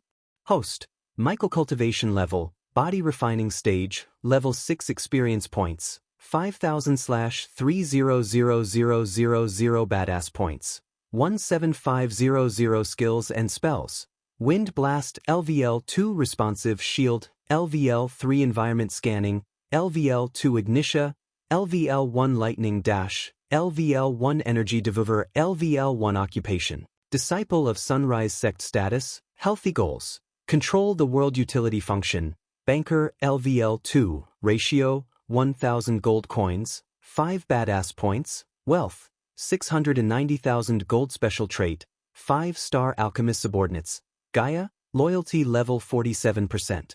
Base of operation, Sunrise sect. Inside his room, he sat in a meditation posture and closed his eyes. When he opened the system, he checked the host window. System, I need a vial of chloroform. Why don't the host buy herbs and brew it yourself? The system sounded angry as Michael realized the system is still holding a grudge for not buying the devil's breath from the store. He didn't know whether to laugh or yell at the system for throwing a tantrum. Oh, don't be like that, system. This time I'll buy the chloroform from you. 200 badass points. Take it. Right after, a vial with colorless liquid appeared in his hand. Is that bastard really cultivating? From the other side of the door, Michael could hear Gaia mumbling and saw her gawking through the keyhole. She was probably wondering when he was going to jump out of the window and chase after Vundun. However, Michael still sat there with closed eyes and sending a stream of air with chloroform mixed in towards Gaia. Since chloroform had a distinct smell and Gaia had an acute sense of smell, he made sure the amount of chloroform he vaporizes and sent towards her is limited. Eventually, when the sun disappeared below the horizon, Gaia fell asleep on the ground due to the effect of the chloroform. Sorry, Snaky, this is something I have to do alone. When he was about to stand up and jump out of the window, the system stopped him. Does the host plan to put on your new suit of armor and kill Vundun? As a matter of fact, I am. Then you should do one last thing, host. Amidst Fark woods far away from the Sunrise sect, a small party of men was navigating through the path not by sight yet by their memory.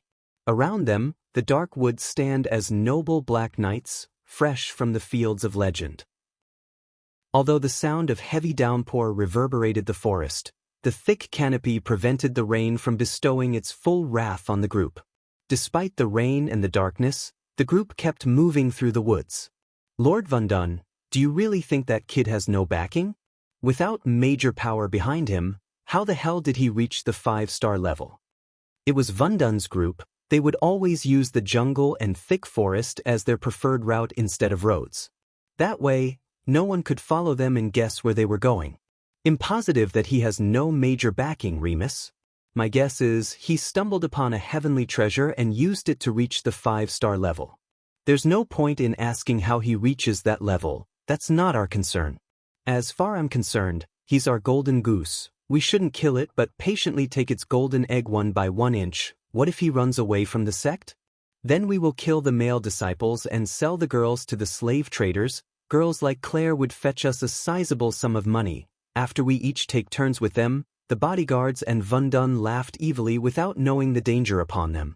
Typical, Vundun and his group steps halted by a sudden unearthly voice.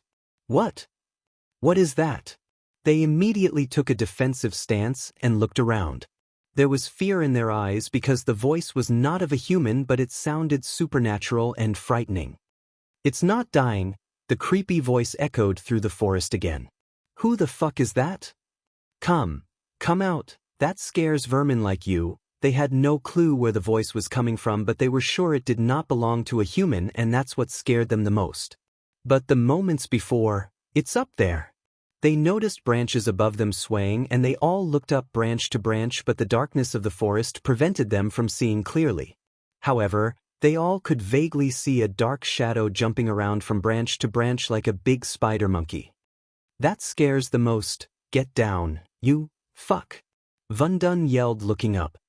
His legs couldn't stop shaking in overwhelming fear. "I'm here." Vundun and his group jumped back in fear when the voice sounded very close to them. Their bodies shook violently as overwhelming fear lowered their senses. Slowly, they lowered their heads and saw a humanoid figure standing before them. The figure had mysterious black armor and a black hood covered its face but they could vaguely see the skinless face. Through the holes in the place where eyes should be, they saw 2 red lights staring at them. They felt like their very souls were looked at. Who? What? Are? None of them couldn't sense its cultivation level. Vundun and the bodyguards agitated when they saw the figure raising its hands at them. Zizi. Another unearthly sound emerged from the figure as cracks of lighting coiled around its hand. What? Oh! The weapons they had in their hands flew directly at the figure without their control. They tried to hold back their weapons such as swords and spears, but an invisible force seized the weapons from them. The weapons landed on the figure's feet as it slowly stepped towards them. The red eyes, terrifying face, and the ghostly voice made them think of the devil they heard in the stories. Not the devil of Earth but this world's devil. Devil, The figure's evil laughter echoed through the forest. Vundun was the weakest of the group so when he heard the laughter, he wet his trousers. "You're right, welcome to hell, ah." Vundun screamed as the figure disappeared from their sight but in the next moment he felt something warm splash on his face. He turned to see Remus' headless body clumsily move around for a moment before collapsing onto the ground. Right after he saw Remus die, the figure appeared next to another bodyguard and crushed his head with its bare hand. The figure struck the fear of God in their hearts and plummeted their senses and courage. Every time the figure disappeared and appeared again, a bodyguard died a horrible death. Vundun's instincts told him to run without looking back but his legs refused to move. When the figure snapped his last bodyguard's neck like a twig, he threw the dead body away and turned its gaze towards him. Vundun stumbled upon a log and fell down as the figure walked towards him. Each step the figure took forward made Vundun's heart pounce against his chest. "You, and I," the figure spoke looking at him, "are in the same line of work. The figure paused every time for a moment before speaking the next word. You collect debts. The figure came upon him and lifted him by his neck. Van Dun's legs floated on the air as he struggled to breathe through the figure's grasp. I collect souls. The last thing Van Dun felt before everything turned black was the sharp pain right between his eyes. Throwing aside Van Dun's dead body, the figure looked around to see its handiwork. Then the figure gaze landed on the tree log that Van Dun stumbled. It slowly walked at the log and crouched beside it. On the log, the figure etched the letter L using its sharp claw. At this exact moment, coincidentally, a bolt of lightning struck the nearby, and following the lightning, a loud thunderclap echoed through the forest. Somewhere else in the Elan continent, a lonely figure sat atop the mountain peak, eyes closed. The onshore breezes climbed the mountain slopes until the air became cool enough to condense its vapor to rain and showered the mountain peak and the figure. The man's golden hair fluttered in the icy breeze, and his face was a symbolization of peace and serenity. He seemed calm as a peaceful river. Yet, his peaceful face suddenly showed an expression of concern as he abruptly opened his eyes. An evil has born. Chapter 69 System Version 2. 0 Host, Michael Cultivation Level, Body Refining Stage, Level 6 Experience Points, 95,000/200,000 Badass Points, 6,500 Skills and Spells, Wind Blast, LVL2 Responsive Shield, LVL3 Environment Scanning, LVL2 Ignitia, LVL1 Lightning Dash, LVL1 Energy Devour, LVL1 Death Range, LVL1 Occupation, Disciple of Sunrise Sect Status, Healthy Goals, Control the World Utility Function, Banker, LVL2, Ratio, 1,000 Gold Coins, 5 Badass Points, Wealth, 920,000 Gold Special Trait, 5-star Alchemist Subordinates, Gaia. Loyalty Level 49%, Base of Operation, Sunrise Sect. Back in Michael's room, he was meditating, but there was a small smile on his face. A few hours ago, he successfully introduced his other persona to this world. He was going to make an entrance in Breedia, but Van Dun, unfortunately, made himself a target of Michael, thus ending up being the fertilizer to the Dark Forest. Michael didn't shake Van Dun's hands for anything but to place the tracking dot he bought from the system for 200 badass points. The tracking dot was so tiny as Van Dun didn't even feel it on his hand. When he was about to put on his new suit of armor and chase after Van Dun, the system recommended he upgrade it to version 2. He thought about it and finally decided to upgrade the system because of a few reasons. The first and the important reason was the system's new functionality, the mentor function. The mentor mode enabled him to learn any spell that was not bought from the system store. The function would also improve the spell or skill's efficiency and power. The only downside for this function was, unlike the spell or skill bought from the system, he couldn't get to reach 100% mastery out of the box. The spell or skill learned through the mentor function could only reach a certain percentage of mastery, and if he wanted to reach 100% mastery, he had to practice the spell or skill often like normal people. The second reason was another new functionality, the masking function. It was the function that prevented Van Dun and his group from sensing his cultivation level. However, the function could only work for 10 minutes, and after 10 minutes, he had to wait for 1 hour before using it again. He liked the two reasons, but he loved the third one, which was the decrease in experience points limit to reach the next level. The system hooked him to upgrade it when it mentioned the decrease in the XP limit from 300,000 to 200,000. That meant he had to kill fewer people to reach the next level. Also, the system mentioned every time he upgrades it to the next version, there would be a huge decrease in the XP limit. After he upgraded to the next version, the system was generous to gift him one coupon that let him buy a skill or spell for free and a few items. Of course, the system limited his choices as it knew he would try to buy a legendary level spell or skill. Among the choices given by the system, he chose a skill called Death Range. The reason why he chose the skill was it perfectly complemented the fear toxin. After he activated the Death Range, anyone within a few radius from him would be terrified for some limit. The weaker they were, the more they would fear. Coupled with his fear toxin, the effects of the skill were almost doubled. That was not the only sweet thing about this skill. Within the death range, Michael's strength and speed would increase by 25%. That was how he crushed a few skulls like crushing an egg. The only downside of this skill was it could only be upgraded to level 3 where his strength and speed would increase by 50%. However, as far as he was concerned, a 50% boost is not a joke. To upgrade the system to version 3, he needed a whopping amount of 30,000 badass points. For now, he was happy with everything as it is. Another change he noticed after the upgrade was the system's voice. Until now, the system sounded like a robot, but now, it sounded less robotic. System, convert 450,000 gold into badass points, starting the conversion. Conversion success. The host received 2,250 badass points. The host's total badass points is 8,750. Alright, now I should have a talk with the elders and Claire. He stood up and walked towards the door. Gaia was still sleeping on the floor after inhaling chloroform. With a smile on his face, he carried her and put her on the sofa. Master Ghost, when he stepped out of his house, he saw Daniel was waiting for him with a stack of posters in his hand. Daniel, I see you got what I asked. Yes, Master Ghost. This is all the posters of wanted criminals in Bredia. We should avoid selling potions and pills. Daniel handed over the posters to Michael as he put the posters in the system storage to use later. I also brought this, Master Ghost. Daniel retrieved a rolled parchment and gave it to Michael. The parchment on Michael's hand was a high-quality paper and had some weight to it. When he opened the parchment, Michael's brows went up in surprise because he instantly recognized the person on the poster, Gaia. The poster didn't mention Gaia's crimes or her origin, but it only had her last known location and the bounty amount. 4 million gold coins and a chance to join the Morningstar sect in the Nether Realm. Although he didn't quite understand the latter, he knew the value of the first. Where did you get this? At the Adventurers Guild, Master Ghost. This poster is all over the kingdom. Every sect and adventurer is searching for this girl.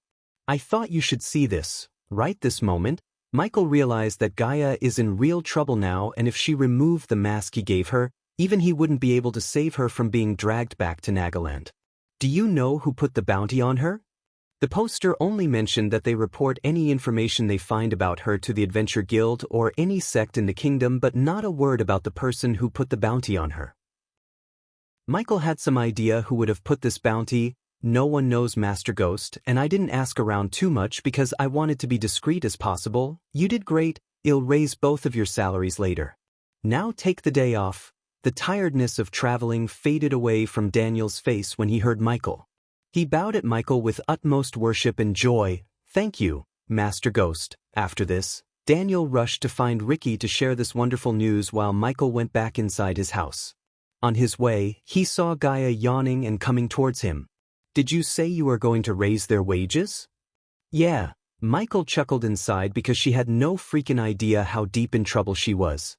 She followed him inside and saw him leisurely sitting on the new sofa he bought. Since you are being so generous, I wanted to discuss something with you. She leaned on the wall and said, Oh, go ahead. You know I've been working hard and turning the Majestic into a successful business, right? Michael nodded, controlling his urge to rub the poster on her arrogant face. And you are also generous enough to hand over most of the coins we make to that bald fucker. She was still furious about the decision he made to keep paying Van Dun. Can you get to the point? Michael said, I'm not going to work my ass off to pay that fuck, Ghost. If you want me to do what I've been doing, we should discuss my share. Sure, come take a seat, Michael said with an honest face like he was really going to negotiate with her. Huh? Gaia was surprised as she didn't expect him to agree just like this and wondered what's going on with him today because he was agreeing to everything since the morning. However, she was delighted to hear him agree and hopped to the sofa as a happy bunny. She sat beside him and cleared her throat to enter the negotiating mode. Although you are somewhat good at being an alchemist, I'm the one who does all the heavy lifting such as crowd controlling, taking the payments, customer relationship, maintaining a public relation, etc., etc. Therefore, after thinking long and hard, I came to a number that we can both agree on. He was an expert in lying because being a hitman required lying to maintain his cover, yet even he had to admit this girl's talent of speaking so shamelessly and lying with a straight face. Maintaining public relation, my ass. Michael laughed out loud in his mind but kept his real emotions from showing up on his face. "How much are you thinking?" said Michael while Gaia took a deep breath. "I was thinking we should split the profit by 50-50. He was stunned by this shameless snake, but at the same time, he couldn't wait to see her face when he showed her the poster. Chapter 70. I thought we are friends who work together, Michael said and put an innocent look on his face that fooled Gaia to think he was serious. Thinking he was really going to agree to her terms, she gently patted his hand and said, "Of course we are human, but favors like working for free break friendships. We can share the profit and continue to taste the fruits of our friendship. What do you say?" Michael could notice even she was trying to fight the urge to burst into laughter after shamelessly lying like this. If she was born on Earth, she would have made an excellent politician. "You're right, friends should not continue to work for free and we shouldn't owe each other anything, am I right?" Michael asked as Gaia nodded with a grin. "I will give you 50% of the profit." "Really? I mean, you will?" She almost screamed out loud in surprise, but she quickly regained her composure and asked. Her face brightened and she wanted to dance around in joy. "So when are you going to give the 5 million gold you owe me?" The smile froze on Gaia's face. She knitted her brows in confusion. "What 5 million? What are you talking about?" Michael retrieved the bounty poster and showed it to her with a devilish grin on his face. Gaia's hands started to tremble when her gaze fell on the poster. The reason for her reaction might be because of shock or fear, but one thing was sure, she's in deep shit. Zanali, that bitch. She tore the poster into pieces and threw it away. However, her anger turned into panic and fear when she saw the look on Michael's face. She couldn't help but swallow her saliva as she thought he's going to hand her over to them for 4 million gold. Right this moment, she wanted to punch herself for asking 50% of the profits. "Human," she put on her best pleading face and meekly called Michael like a scared kitten. "So when are you planning to give me the 5 million gold? Isn't it 4 million? You said friends should not work for free, right? 4 million for not handing you over to Zanali and 1 million for the pills you have swallowed until now, for free." Just as he said, she leaped at him and hugged him tightly. This reaction of hers surprised him, but he knew this snake was trying to use this hug as a bribe. "Forgive me for asking 50% human. Please don't hand me over to that bitch. You know what they do to me." She was even able to conjure enough tears to wet his shoulder. Michael was having fun laughing out loud in his mind and continued to mess with this shameless snake. "But you said friends shouldn't work for free and that would break friendships." "Fuck what I said, I was just messing with you. I will never ask something like that for real." "Who?" she sobbed, hugging him. "But what about the fruits of our friendship?" He could feel her grip around his neck tighten. She continued to sob and talk. "What kind of friend charges for helping a friend? Only heartless, horrible fuckers would try to take advantage of their friends. So you're not going to ask for 50% of the profits?" "Of course not, I'm happy as it is. Just don't hand me over to them." He chuckled and hugged her back. If this snake was using this hug to her advantage, he also deserved to enjoy this hug. "All right then, I won't hand you over to Zanali. But remember, you're in deep shit. Poster like this is all over Breedia and every adventurer and wannabe disciple is searching for you." She tried to wiggle herself out of the hug, but he didn't let her. "You are safe only as long as you are with me. Without the mask I gave you, you are good as dead. I promise, I won't leave you human." She tried to sound truthful as she possibly could. You know how many girlfriends said this before they became exes? No offense to my female readers, it's Michael who said this. Michael's inner voice reminded him while he patted her on the back. "I know you want. Thank you, human. Now can you let me go?" She tried her best to wiggle herself out, but how could a mortal like her overpower someone like Michael? "It feels good, doesn't it? Let me hug you for a little longer. Speak for yourself. Let me go, you bastard." She came back to her usual self and scolded Michael. He was chuckling while she kept punching his back. "I will bite you if you don't. Let me go." After teasing her for a few more seconds, he let her go. She stood up angrily and corrected her dress while cursing him under her breath. However, her loyalty towards him increased and reached 50%. "Come on, I have to meet Claire and the elders. Those dumb fuckers. Tell me you killed those fuckers when I was sleeping. Michael annoyed her, but Van Dun and his men made her furious. Therefore, when she remembered them, she forgot all about Michael's little play with her and cursed Van Dun. I will soon, but for now they can live. When I get stronger, I will make them suffer. Seeing his honest expression, she believed him. Good, I want to burn that bald fucker's ass on fire before we kill him. Damn girl. Although he didn't want to, his brain showed him the sight of Gaia burning Van Dun's but on fire. I've done worse, she proudly said, and followed him behind to meet Claire and the elders. It was almost in the evening, where the entire sky was painted red with the setting sun. Looking at Michael and Gaia approaching the building where the elders and Claire were staying, a couple of female disciples came running. Brother Ghost, Sister Elia, hey you too, Michael smiled and waved at them. Are the elders and sect leader Claire inside? Yes, they are, Brother Ghost. The elders just finished their lectures, the two girls said, and tried to lead them inside. Where are you two coming? The grown-ups are going to the meeting. You two little things could go and do whatever you do. Gaia slapped the girls on the back and sent them away. The girls rubbed the back of their heads and ran away before they stuck their tongues out at Gaia. Do you really have to be such a bitch? What can I say? I love bossing around, hee. Michael knew he can't change this snake's personality and chose to ignore her atrocities for now. Soon after he entered the building, he realized the sorry state of the sect. The broken wooden beams, mold-covered walls, ceiling with countless patches, and many things like that made him feel ashamed, because this wasn't only his sect but it's also his base of operation. No wonder he didn't get any badass points from the sect yet. Wow, I feel like I stepped into another realm. Gaia's nose twitched as she frowned looking at the place. There wasn't even a proper chair for her to sit in this place. Ghost. Just as they were looking around, Elder Mark came from one of the rooms. There was a hint of shame in Elder Mark's eyes, and he tried to avoid direct eye contact with Michael. Elder Mark, I want to talk with all the other elders and sect leader Claire for a moment. After settling their debts and becoming a representative of the sect, Michael's authority in the sect reached the level of Claire's. His reputation among the disciples was sky-high, as they basically worshipped him. Therefore, when Michael asked Elder Mark to set up a meeting, he nodded without asking a second question. When Elder Mark went to bring the elders and Claire, Michael turned his gaze towards Gaia. Hey, do you think you can transform this sect to look at least somewhat decent?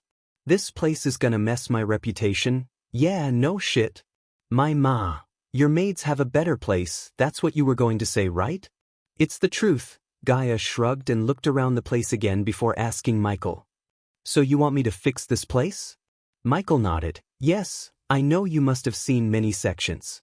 So, I want you to remodel this place, and not only this place, the entire sect. What will the people think of me if they see the current status of the sect? As a first step of getting badass points out of his base of operation, he decided to renovate the sect, and who else would be a better person to lead the task other than his haughty assistant? You're right, I have seen many sects and places. I can turn this place around to suit our tastes, but it's not gonna be cheap. Money is not the problem. Let me first have a talk with the elders and Claire about my place in the sect first, then we can start turning this place around. Chapter 71. A few minutes later, Claire and the elders appeared in the hall one by one. Since he decided to focus on developing this sect to earn more badass points through it, he took a closer look at everyone before him. Elder Mark, the powerful amongst them all, looked serious and solemn. Michael could sense Elder Mark is just a few months of cultivation away from breaking through to the body-strengthening stage. After Elder Mark, Elder Reiner stood there with a wide grin on his face for no reason. He vaguely resembled Gandalf the Grey to Michael. In Michael's eyes, Elder Miles looked like a goofy, fun-loving old man and the first to get mad. Lastly, Elder Sandra quietly stood beside Claire.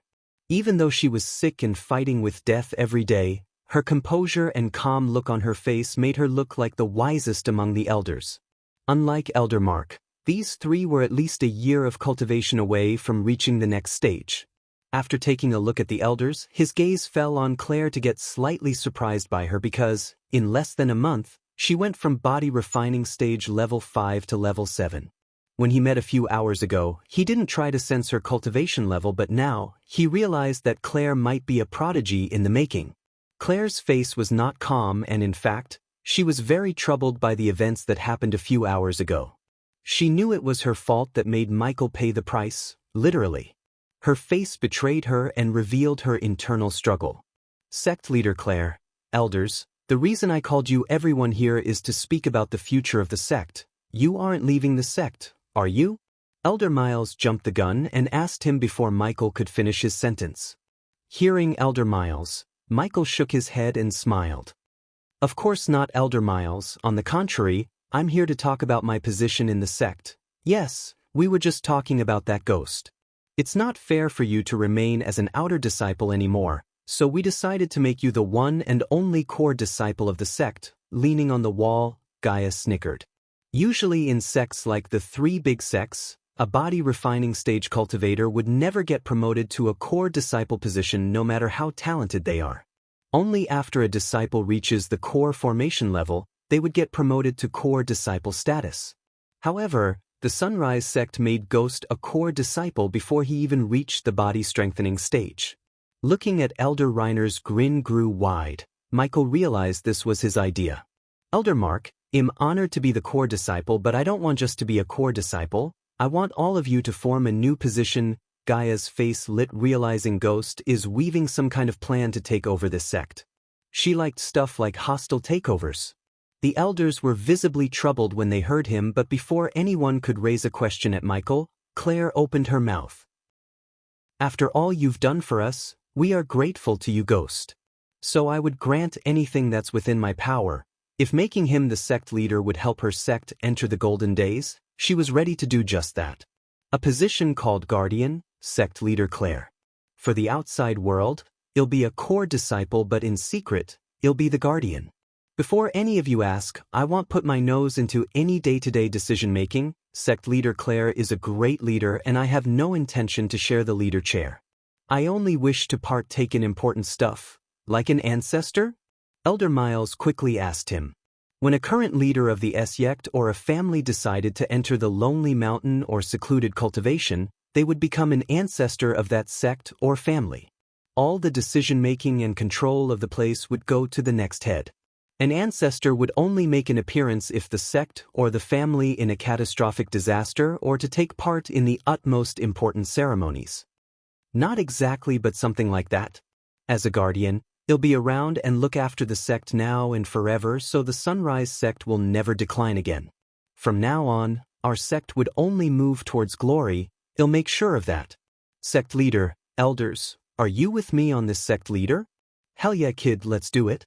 I'm so sick of being an elder of a declined sect. Before I die, I want to feel how it feels to be an elder of a prestigious sect. Elder Reiner laughed happily and gave his heartfelt support to Michael. I'm with Elder Reiner on this one. Elder Miles knew the potential of the youngster before them.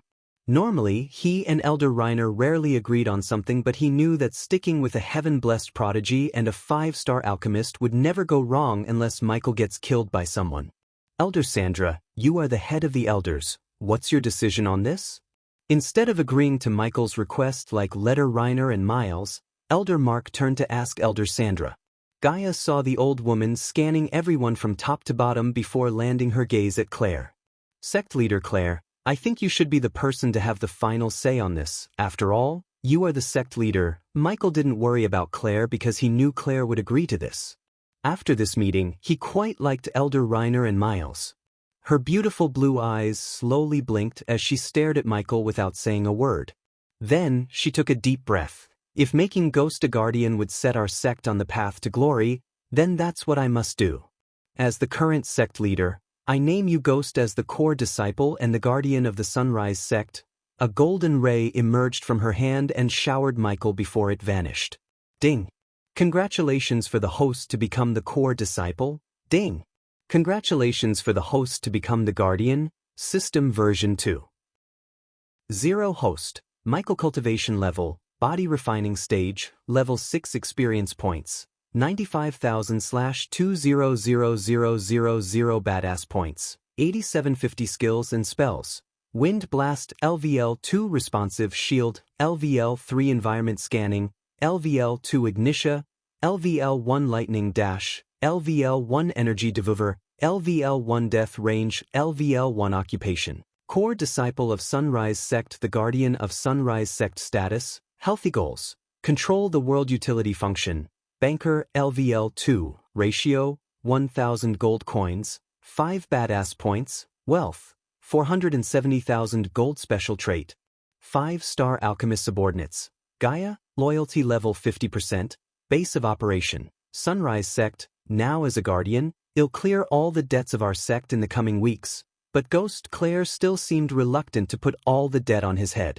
No need to worry, Sect Leader, what's mine is yours, and what's yours is mine. Stop hesitating and worrying, Sect Leader, you should be strong and tough, I got your back. When Michael finished his words, he could see Claire standing there, staring at him blankly.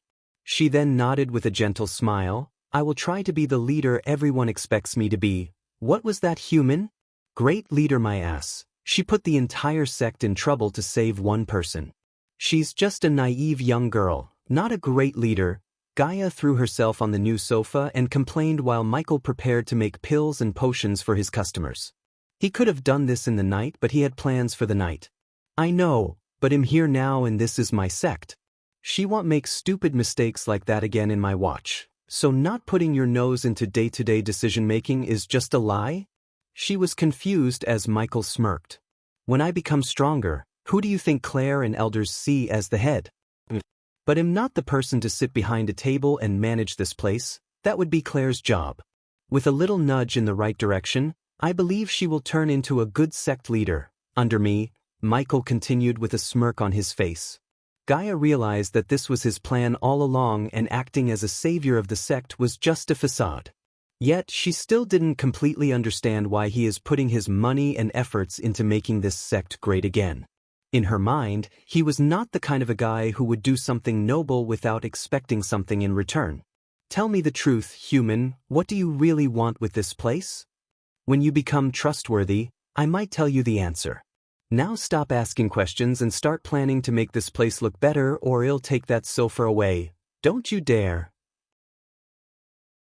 Chapter 72. In the early morning, daylight not only unwrapped the hues of Bradford but also the terror that struck the town. A dark alley that rarely saw more than 5 people hang out now had half of the town surrounding it.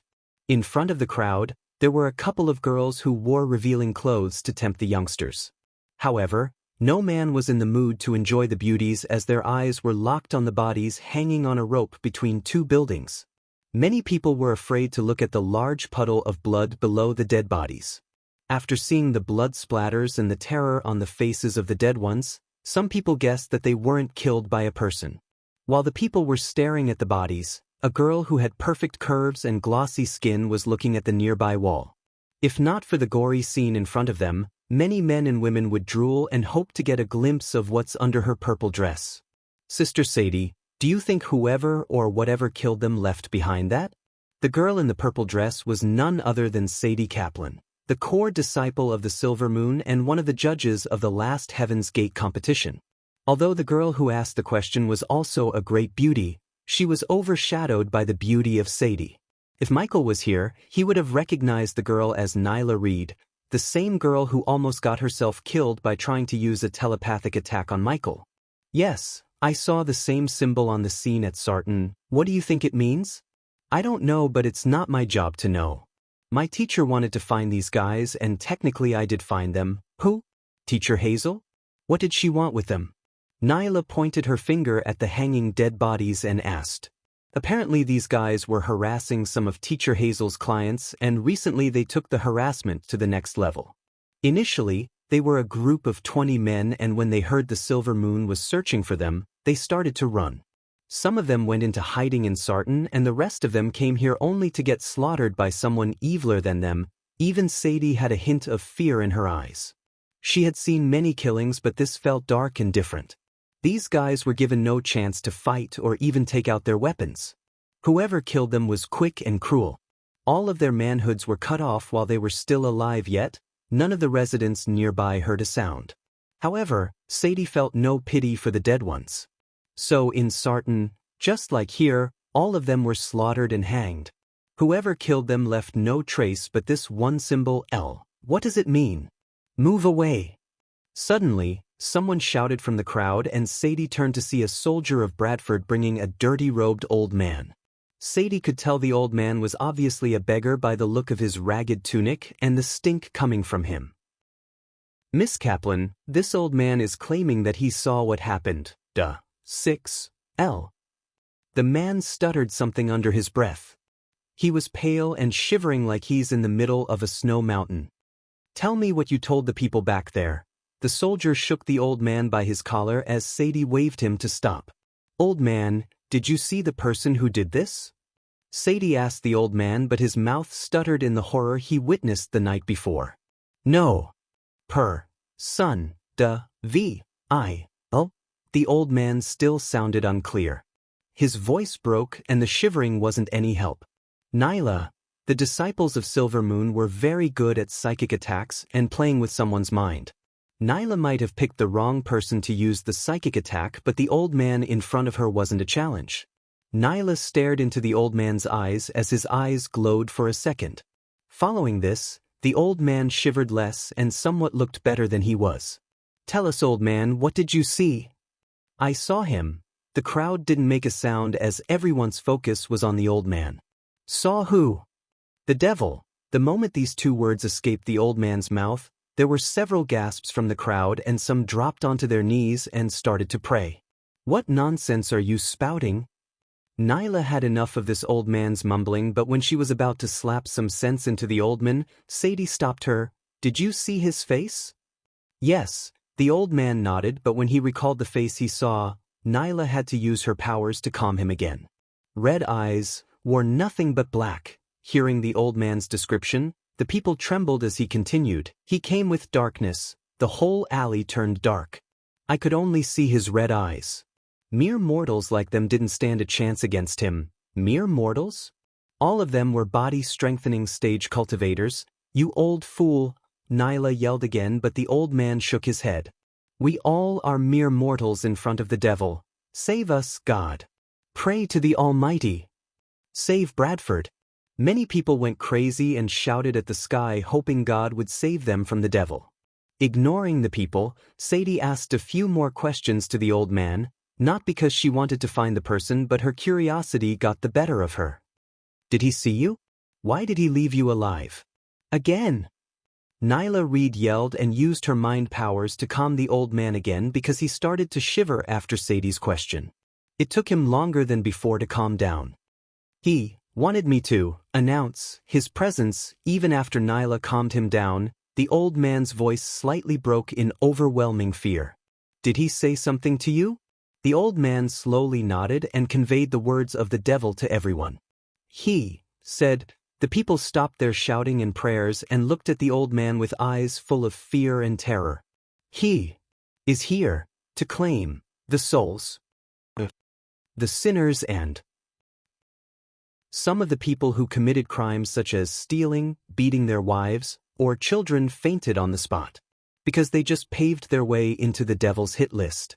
However, the old man was not finished as he had few more words to tell the people. "Lucifer is watching." L for Lucifer. Sadie turned her gaze towards the wall where the letter L was written on by blood. She felt a cold chill running through her spine because if he was really the devil who's here to kill the sinners, what could the people in this world do except sent to hell by the devil? She didn't even want to think about it. "Take him to Baron Totonk. My task here is completed." She saw no reason to hang around here at the devil's hunting ground, so she took Nyla and left the scene. Because Nyla couldn't use a flying sword with her level of cultivation and Sadie was in the mood for horse riding to calm her nerves, both of them bought 2 horses to travel. "Where to, Sister Sadie?" "River Town. I want to buy some iron or..." Following their departure from Bradford, Sadie and Nyla traveled in silence, thinking about the devil the old man talked about. The huge trees on both the side of the mud road supplied them with shadow and a cool breeze to calm their minds. On their way to the river town, they saw no carriages or people. But when the outskirts of the river town was in their eyes, they also saw a trio before them.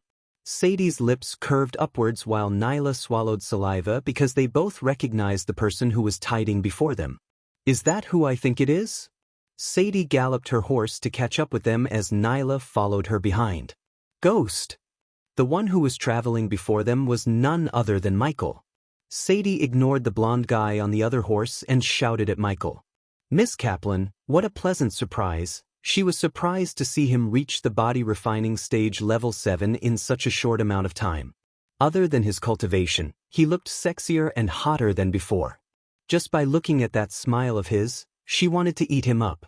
However, unlike Michael who showed a warm smile, the girl riding behind him had rather a cold look on her face.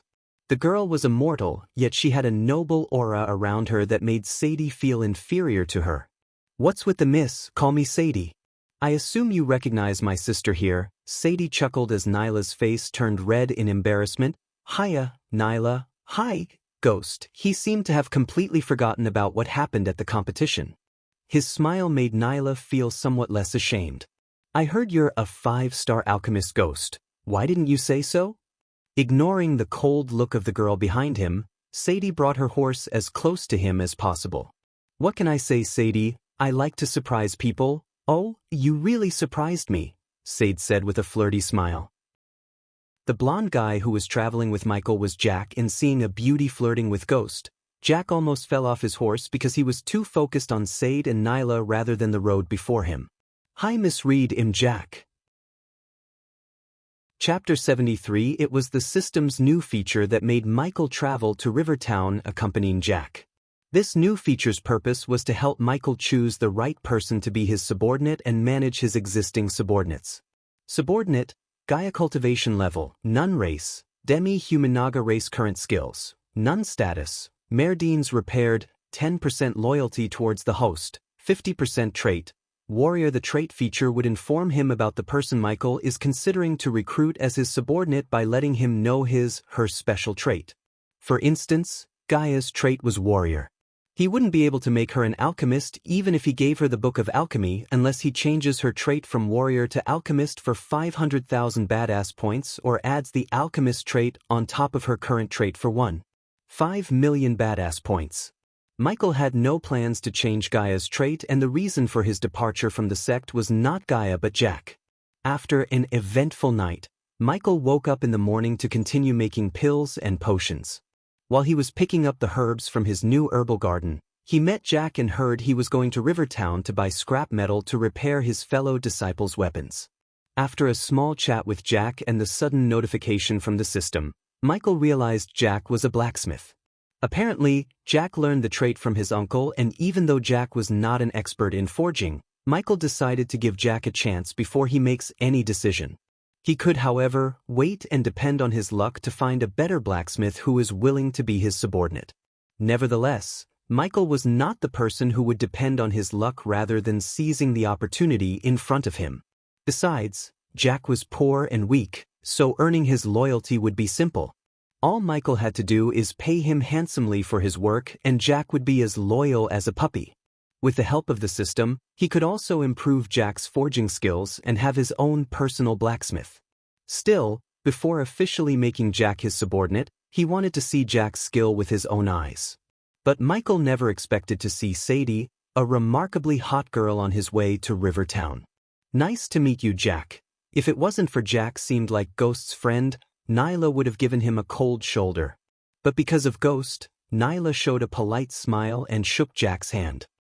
She shook my hand. Jack's eyes sparkled and he couldn't hold his joy. He felt like he was flying. I'm not going to wash this hand, Jack told himself. So will you concoct a pill or two for me? She came so close to Michael as both of their shoulders made contact. He didn't blush or move away like a beta MC but enjoyed the company of a hot girl like Sadie. Of course I will. You have to pay for my services, of course. Gaia would have strangled him from behind if he had agreed to concoct pills for free. But hearing he would still charge her despite her seduction, Gaia calmed down. Sadie, on the other hand, pouted. I thought you won't charge me a coin, Ghost. Michael laughed and winked at her. Come on, Sadie, you know I like money and you don't lack gold coins. Can this sister pay you with other means? I guarantee you, it will be much better than gold coins. Her seduction skill was on the next level and any youth with a weak heart wouldn't be able to resist her charm. Even Michael was tempted to take upon her offer, but he didn't want to mix business with pleasure. I believe you, but let's keep the business and pleasure apart, shall we? Ah, a man of principles, I like it, she moaned for a second and continued with a seductive smile on her face. With the company of 3 hot girls, Michael had a pleasant journey towards the river town until he saw the soldiers of Baron Totonk and disciples of Morningstar swarming into the city gates. What's going on there?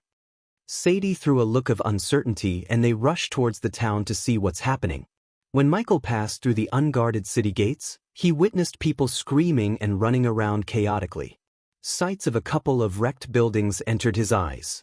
What the hell is going on here? Nyla dismounted her horse and the others did the same because the streets were full of panicking people to ride through. The people seemed to have been running from the other end of the town where Michael first met Ricky and Daniel. Hey you! Gaia had enough of this as she grabbed one of the men who was running for his life. What's going on here and what are you running from? Netherals. He broke Gaia's hold and ran like hell without turning back. Netherals?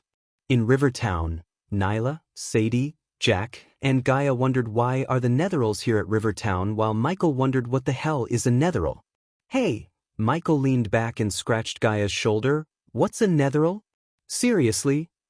Come I'll introduce them to you.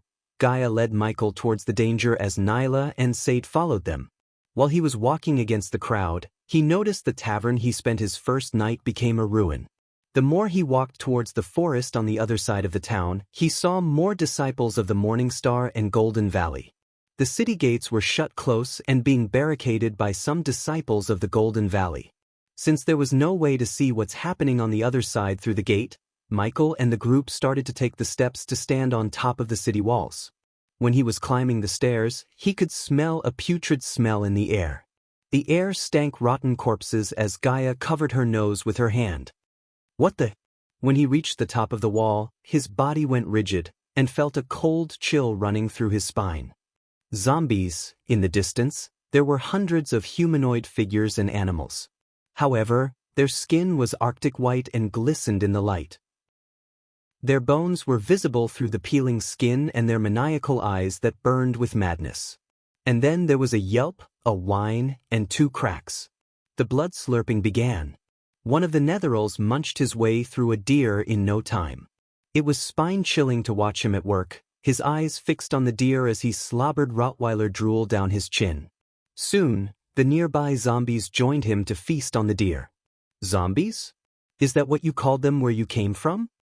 Sadie asked Michael. He had never expected to see zombies in this world and suddenly felt like he was transmigrated into a world of Walking Dead.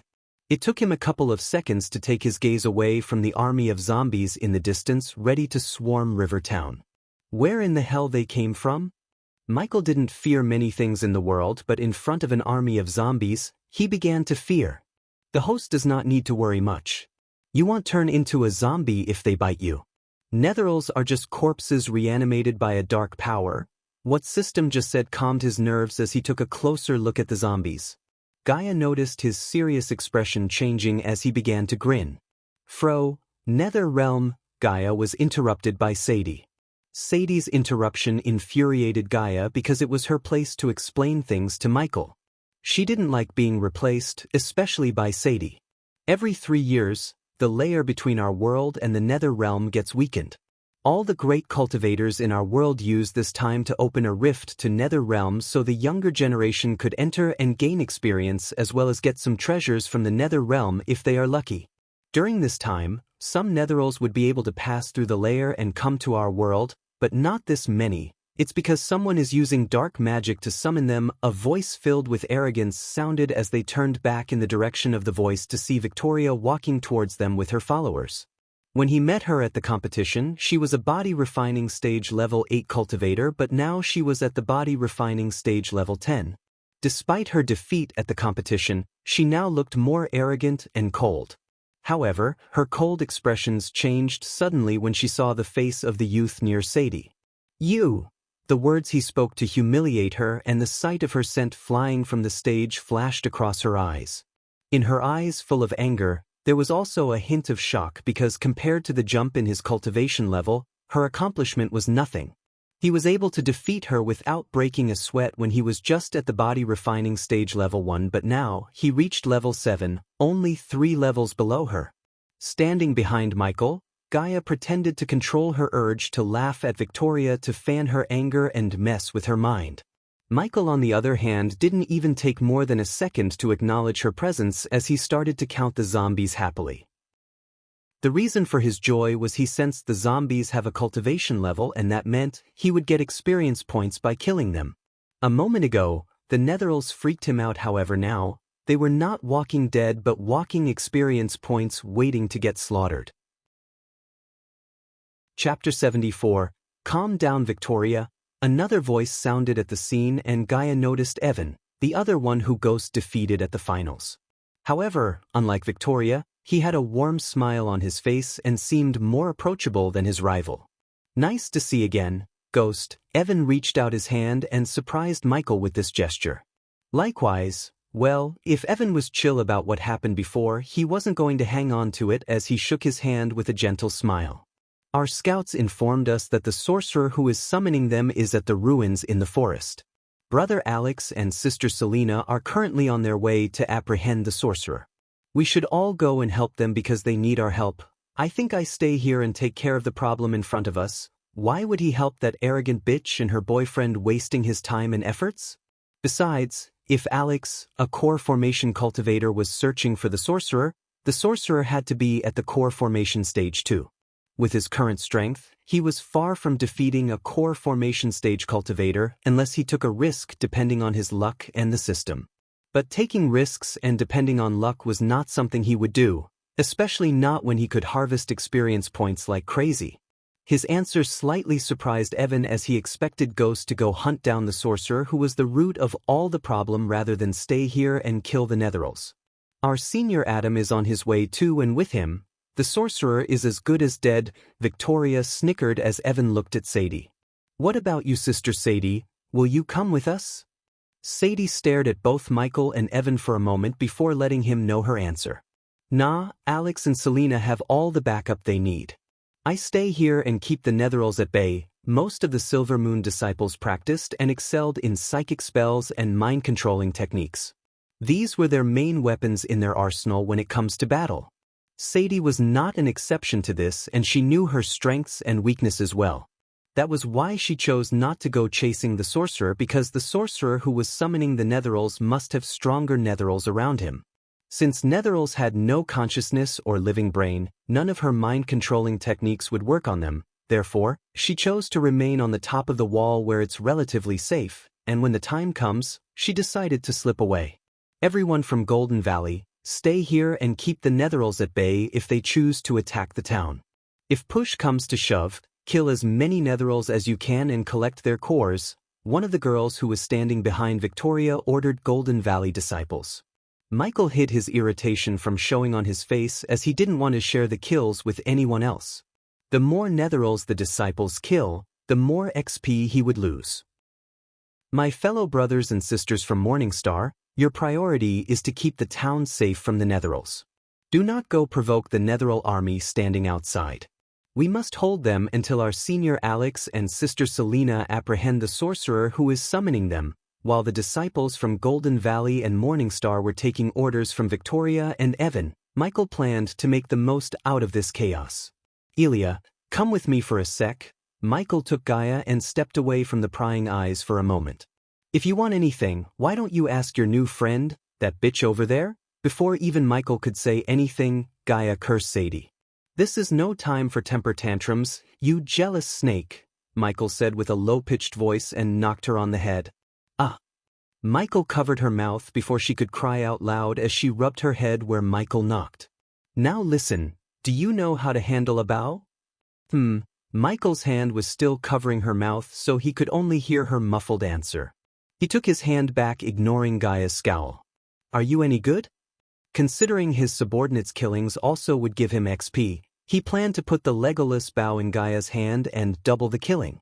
Hearing Michael's question, she didn't answer him but took 2 little stones from the ground.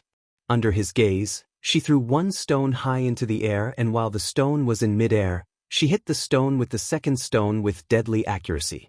Even Michael couldn't stop his brows from arching up in surprise. Despite the height and the wind's strength, she was able to hit the stone with another stone with perfect precision. As the Earth's best assassin, he knew how difficult the feat was and acknowledged her talent. Initially, he was just hoping for her to kill some netherils with the bow, but now he realized he has a female Legolas with him. He didn't worry about her cultivation level because she could stay on the wall and hit the netherils in their head to kill them without stepping on the battlefield. Is that answered your question? If it didn't, put a fruit upon your head and stand there, she said like she really wants him to do that, but he sighed and retrieved the bow from his storage. The rather ordinary-looking bow may have gone unnoticed in others' eyes, but the moment she saw the bow, she recognized its capability and value. Does the host wish to give the bow to subordinate Gaia? Yes, the bow came with the quiver but not with arrows. The system already prompted him to buy 100 arrows for 1,000 badass points. Except Michael decided not to spend 1,000 badass points for something that he could by using gold coins. Not bad for an uncommon bow. Where did you get it?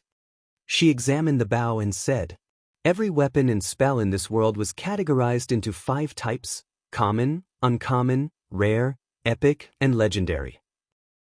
The Legolas bow was actually a rare weapon, but Michael purposefully made it release an energy signature of an uncommon weapon as he didn't want to attract many eyes towards the bow. In a ruin, you didn't find any arrows with it? I saw a blacksmith store on the way. He was packing his bags, so we can probably buy what we need for a cheap price. Yeah, he would be grateful to unload anything before running away from this place. Jack was busy using Ghosts Association to try his luck with every beautiful girl he saw. When he heard Michael's voice, he immediately stopped flirting and came running to him. Sadie, Evan, Victoria, and everyone wondered what was Ghost planning, but Evan and Victoria were busy organizing the team to go into the forest as a backup to Alex, Selena, and Adam. Brother Ghost, I need you to go to that blacksmith we saw on the way and buy something for me. Michael retrieved a pouch of coins and threw it at Jack.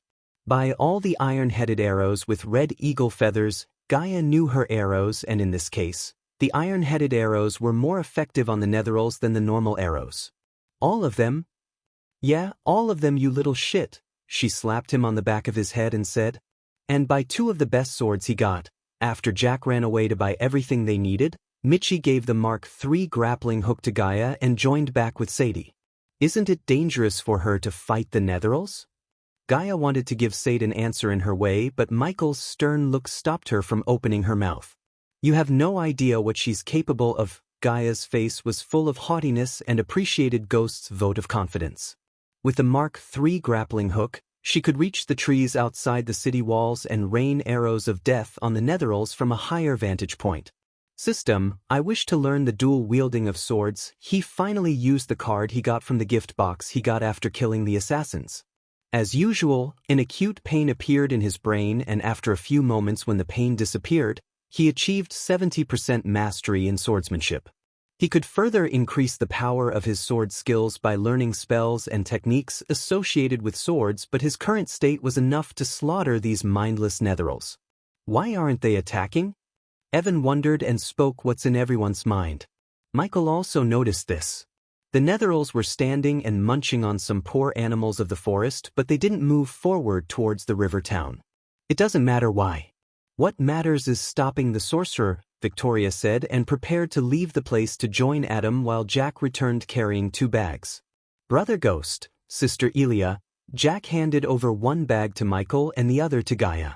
Not the best, but I'll do. Gaia commented about the arrows and put them into her quiver as Michael opened his bag to see 2 ordinary-looking broadswords. They were nothing fancy but common swords made of steel. Since he liked the black color, he approved the black hilts of the swords. The sight of him swinging the swords raised Sadie's heartbeat and put a slight redness on her cheek.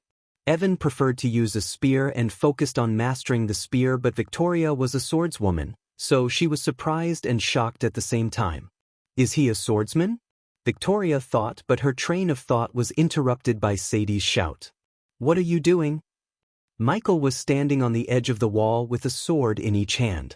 Starting the party, As these words left his mouth, Sadie saw him throwing his swords up in the air and jumping down, startling everyone on the wall. Chapter 75. The fall was deep, but using the arch energy, he landed with the iconic Iron Man pose. When he stood up, the two swords he threw up in the air landed on his hands with the perfect timing. Ding! Congratulations to the host for successfully being a badass. The reward is 100 badass points. Ding! Congratulations to the host for successfully being a badass. The reward is 200 badass points. Ding! Congratulations to the host for successfully being a badass.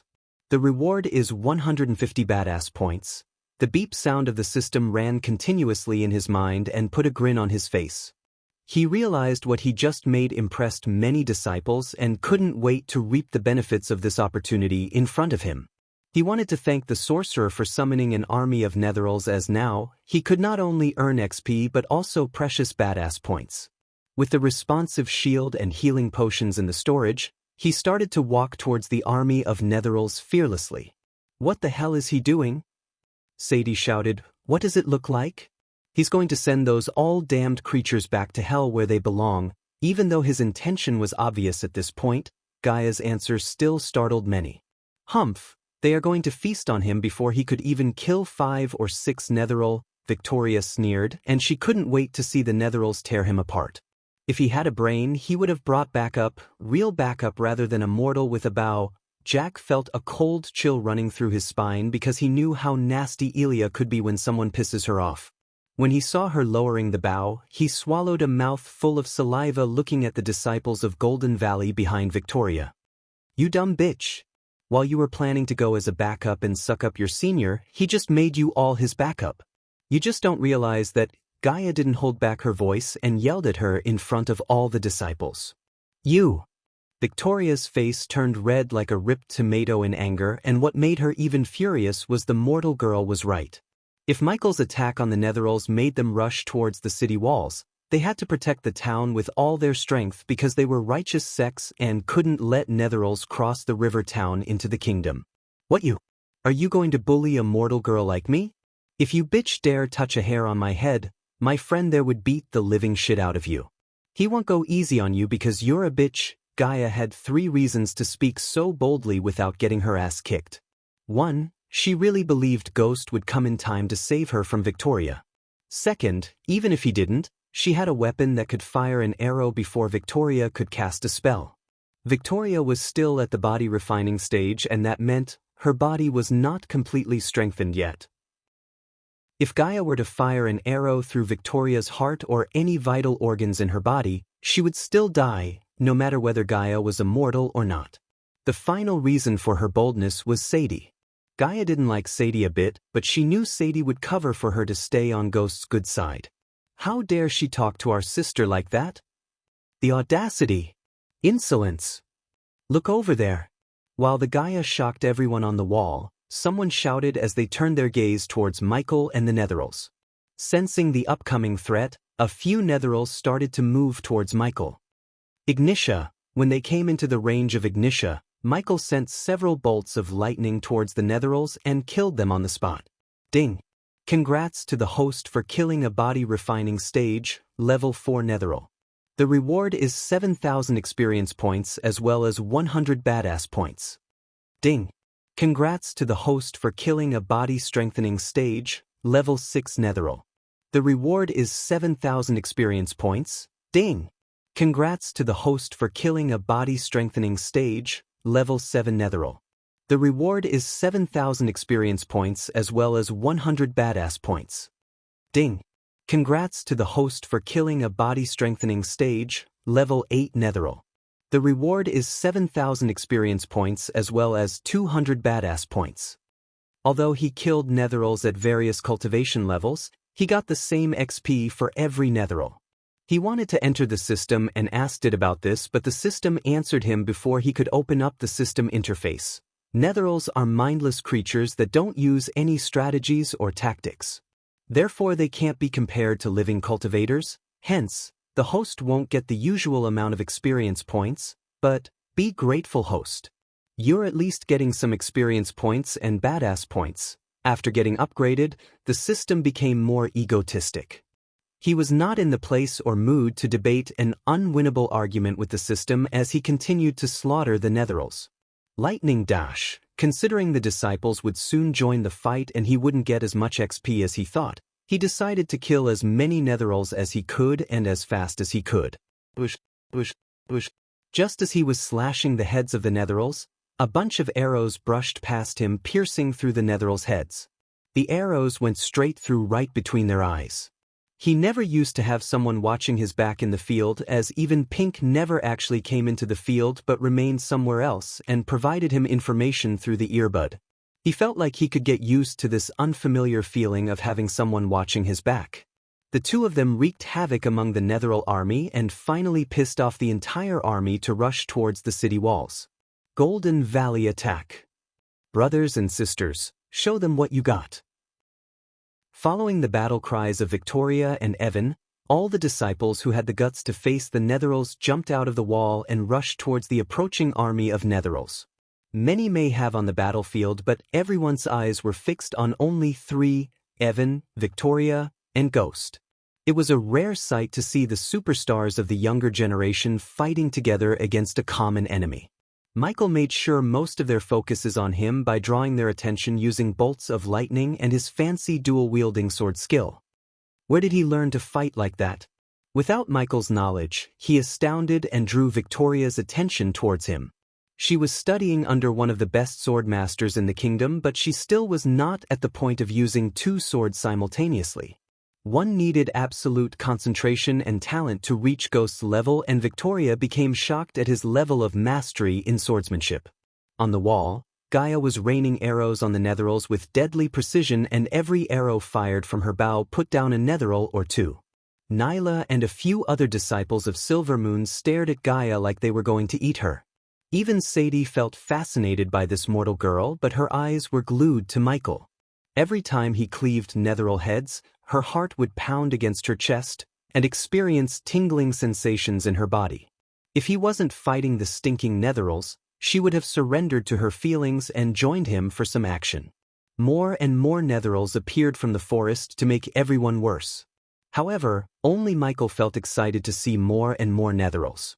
In front of the huge number of Netherals like this, even Victoria and Evan struggled to keep them from getting injured by the Netherals.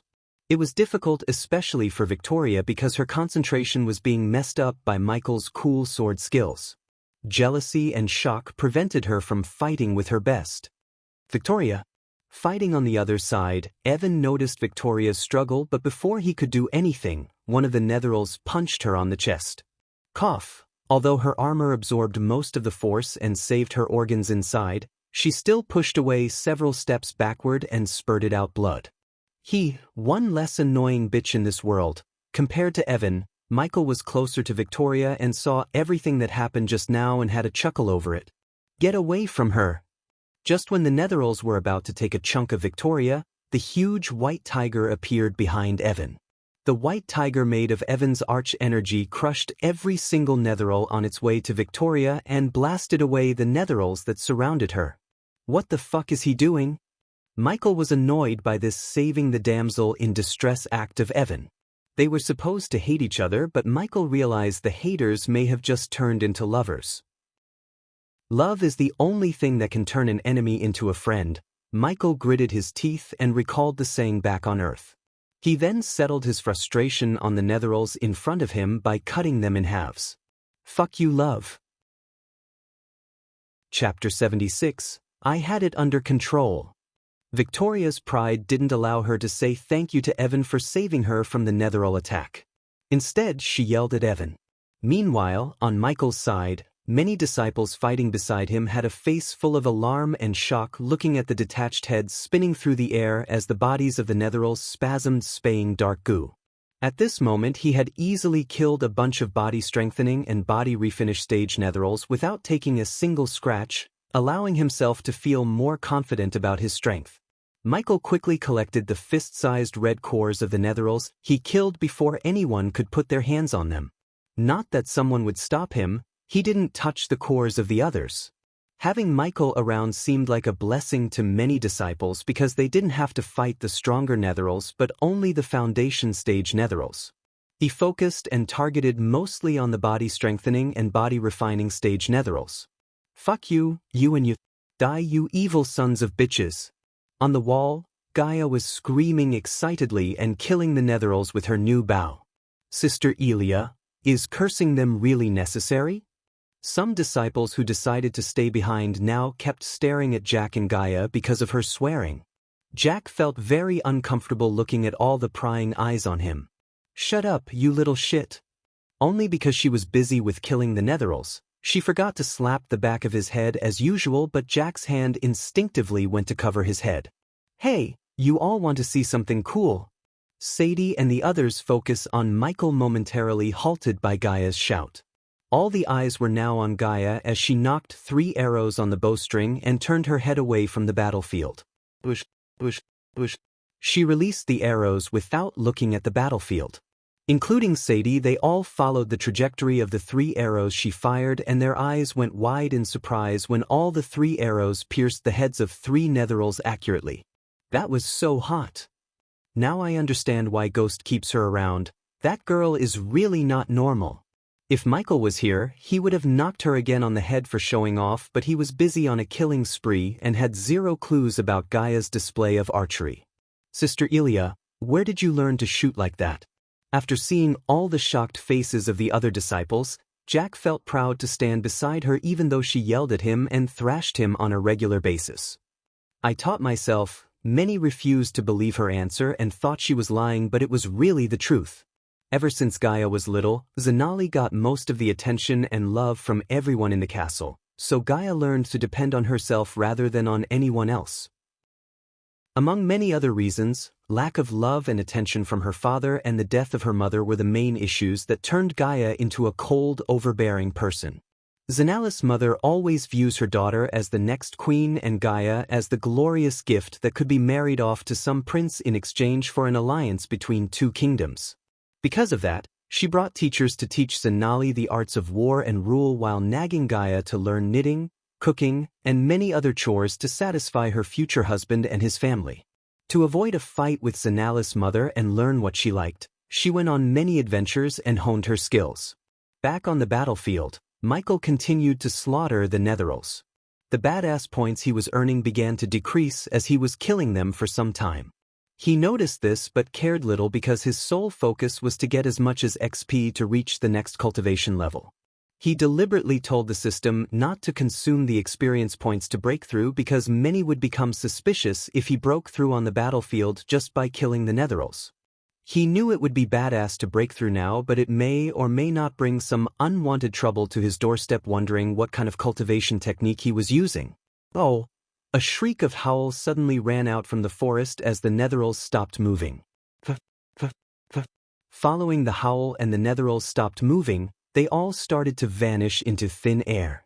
"Hey, come back, I'm not done with you." The disciples around Michael almost spurted out blood in shock and anger when they heard him. Everyone was sighing in relief, but not him. He was yelling at the disappearing Netherals and calling them back. Evan and Victoria also speechless as they turned back to leave the battlefield. Victoria suffered some internal damage and scratches while Evan also sustained some minor injuries. Initially, they wanted to go chasing the sorcerer, but now, they needed rest and healing potions. Many disciples were not as lucky as Evan and Victoria. After the Netherals disappeared, the battlefield was filled with groaning and cries of pain.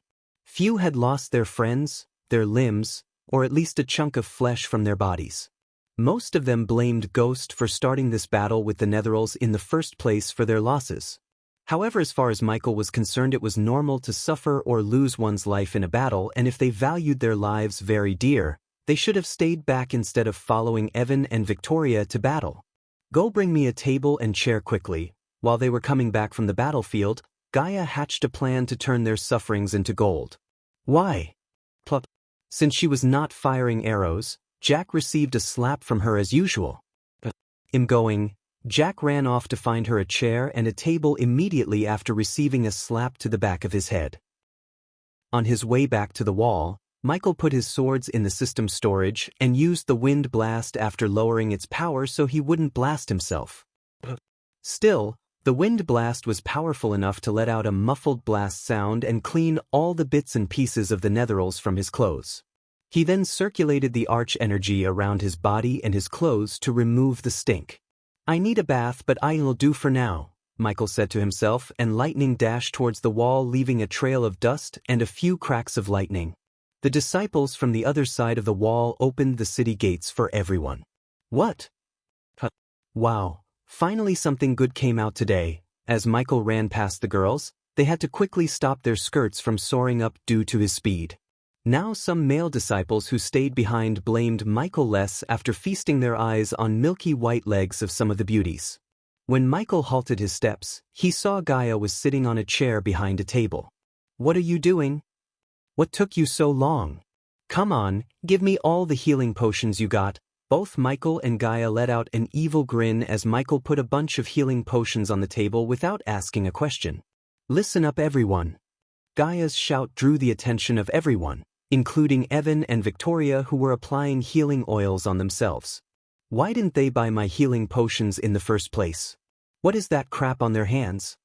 Michael questioned himself, looking at the low-quality healing oils in Evan and Victoria's hands. In reality, they were not at all low quality, as they were 60% pure healing oils, yet compared to Michael's 80% pure healing potions, they were indeed low quality in his eyes. Gaia cleared her throat and spoke. "Did you suffer a life-threatening wound? Are you afraid of the wounds turning into ugly scars?" She sounded like the salesperson on the TV ads for Michael. "Do you want to feel less pain? Or do you simply want that chunk of flesh you lost to a netheral?" She paused for a moment as all the eyes were now fixed on Gaia. She winked at Michael and continued her sales pitch. "Worry no more, you have the Majestic's healing potion with 80% purity. The first lucky 50 buyers will get a 20% discount on the price." She's scheme momentarily shocked all the onlookers. For a second, Michael and Gaia seemed like two human-sized vultures in their eyes. Michael stood there laughing inside when he saw a Morningstar disciple who had a chunk of meat missing from his shoulder walking towards them. The disciple's skin was pale because of the blood loss, and one could see the shoulder bone through his wound. "How much?" Looking at the space ring on his finger and the expensive diamond chain on his neck, both Michael and Gaia realized he is rich. "Oh, wonderful, the first customer." Gaia greeted him with a foxy smile. Following the injured disciple, many gathered around and behind him to buy the healing potions because all of them suffered some injury from the netheral attack. They all wanted to be the first 50 customers to get the sweet 20% discount. However, what they heard next almost made them faint on the spot. 9,000 gold coins only. Chapter 77. What? 9,000? Aren't you selling at the same price as in your sect? Yeah. Where is the 20% discount you told us? The scene became turbulent and many disciples were expressing their frustration without holding back. Michael also waited to see how she was going to explain herself rather curiously. Of course, the price for a healing potion is 7,200 gold coins, but what about the taxes such as road tax and transport tax? Back in our sect, we don't have to transport the products, sit under the scorching sun smelling the stink of netherals in the air. No one is forcing you to buy. Michael could tell everyone who is here to buy had suffered a major wound, and without a proper healing potion and treatment, they would have to face nasty consequences. Therefore, if they had some brains and coins, they would buy the potion while they still can. The 20% discount was just to rile up the crowd. Many who had only 9,000 gold coins or so and suffered some minor may have decided to keep the coins if she didn't give the 20% discount. However, now, they couldn't back off because of 1,800 gold coins, as that would make them look bad and hurt their image in front of all the girls. "TSK, you don't look good," Gaia said, looking at the pale body of the first disciple who came to buy the healing potion. "Fuck it, give me the potion." The disciple gritted his teeth and gave his pay cube to Gaia. With a wide grin on her face, she took the payment and handed over the potion to the disciple. She waited patiently for the disciple to drink the healing potion without rushing him, as it would get them free advertising. Just like Gaia planned when the others saw the nasty wound on the disciple's shoulder closing up at a visible speed, they were stunned. The disciple's skin slowly started to show redness as his face revealed a relieved expression. 80% purity was not a joke, and at this moment, they all realized it. Now step away for the next customer. Give me one. I need two. Ouch. You're stepping on me, you blind bastard. The disciples became restless again, and now, they all wanted to get their hands on this miraculous healing potion.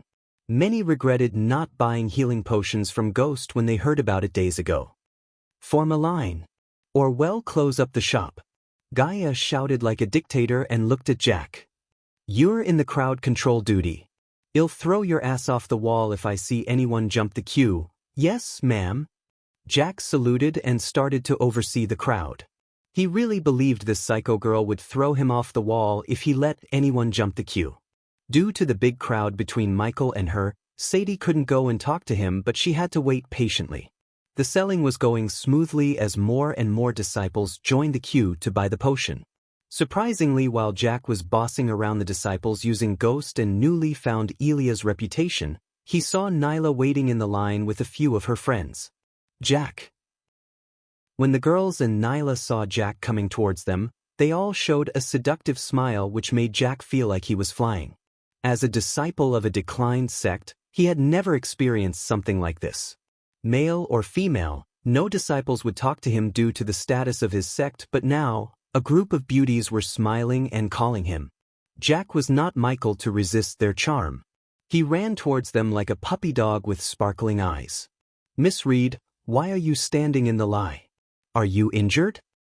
Oh, Jack, call me Nyla. Jack's heart almost jumped out of his chest when he heard Nyla's seductive voice.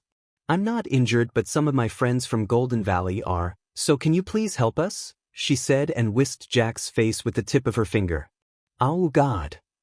Jack felt high as a kite while the male disciples from the other sects looked at him with eyes full of jealousy and envy. We are the ones who risked our life fighting. Yeah, we should get the chicks? Lucky bastard. I ever thought I would say this, but now, I wish I was a disciple of the Sunrise sect. Jack was not in the mood to hear their comments as all his focus was on the beauties before him. What can I do for you, New York? New York? Nyla? Jack stuttered before finally calling her by her first name. He was not at all used to all this. Oh, Jack, can you use your influence to get us some healing potions? The smile on Jack's face froze. He knew if he goes to Elia asking for healing potions, she would kick his ass in front of all the people. However, this was too good an opportunity to pass. If he could get the potions for Nyla, he may have a chance with Nyla. You can do that, right? Nyla and the girls brushed his face with their fingers. Jack's face turned red as his heartbeat doubled by the girl's seduction. Yes, I can. He decided to take the risk. Even if Elia didn't give him some potions, he would beg Ghost to lend him some in secret. I told you girls Jack will be able to help us. Nyla giggled and placed her pay cube on Jack's hand. Buy us 3 healing potions, Jack. Jack mustered all his courage and made his way back to Gaia. Michael was busy showing off his alchemy skills by brewing healing potions on the spot while Gaia was sitting on her chair with her legs up on the table. She was relaxingly fiddling with pay cubs and selling the healing potions when she saw Jack walking towards her with puppy eyes. Didn't I put you on crowd control? Sister Elia, please, help me. Jack swallowed air in nervousness and silently begged Gaia without allowing others to hear his plea. Looking at Jack's eyes welling up and the shivering, Gaia thought someone had beaten him up while he was on guard duty. Michael, on the other hand, didn't stick his nose between Gaia and Jack because he noticed everything and knew why Jack is here. What? Did someone attack you? Who the fuck dared to attack my minion? Sister Elia, please don't shout. Jack stopped her before she could make a big scene and spoil his image among the girls. Tell me who attacked you? I'll kick their ass before I kick your ass for getting your ass kicked. Michael chuckled while all the disciples who heard her became astounded by her talent of swearing. No one, Sister Elia, no one attacked me. Now can you please calm down? Then why are you here? She lowered her voice and asked. Can I explain quietly? He pleaded, and looking at his face, she sighed and nodded. He then whispered everything that happened with Nyla into Gaia's ear and begged her to give him 3 healing potions. Please, please, please, Sister Elia, help a brother out. I'll do anything for you if you do this. I'll even name my first child after you, even if it's a boy. All right, here, take it. After his plea and the offer to name his child after her, she decided to show some kindness to Jack. You better name you kids after me if you ever get married, that is, really? Oh, thank you, Sister Elia. You're my goddess. Jack's face brightened hearing Gaia, and if it wasn't for the crowd, he would have kissed her feet and showed his gratitude. Take these and go before I regret my choice. Gaia tossed Nyla's pay cube back after taking the gold coins for 3 healing potions. Hey, we are standing in the queue here. Some disciples expressed their objection at Gaia after they saw Jack taking 3 healing potions and leaving. Shut up, are you my minions? She asked the disciples. No, do you want to be? The disciples were bewildered by the question but shook their heads after a few seconds. No, then shut the fuck up before I make you. The sale went for another couple of minutes before Michael ran out of ingredients to brew more potions, but fortunately, he had enough to sell it to all the disciples in the wall. You did a good job by setting up a shop here. Michael reaped more badass points and became richer because of Gaia's quick thinking. He patted her on the back and decided to gift her the bow as he had no use for it unless he spent his badass points buying the book of archery. You can keep the bow as my gift to you. It's only fair since I'm the one who knows how to handle a bow. Despite her haughty answer, her loyalty towards him increased by 2% and that was good enough for him. Ghost. Suddenly Michael heard Sadie's gentle voice and turned to see her breathing heavily. Her face was red scanning from top to bottom. She rushed towards him and halted her steps just a couple of inches away from him. He could feel her hot breath and her sweet scent. Is she your girlfriend? What? Girlfriend? Sadie's sudden question startled Gaia as she shouted. And, before even he could say no, Sadie wrapped her hands around his neck and closed his mouth with her mouth. You're tuning in to the Wandering Hero YouTube channel. Don't forget to subscribe and join us on this journey to catch the most captivating stories.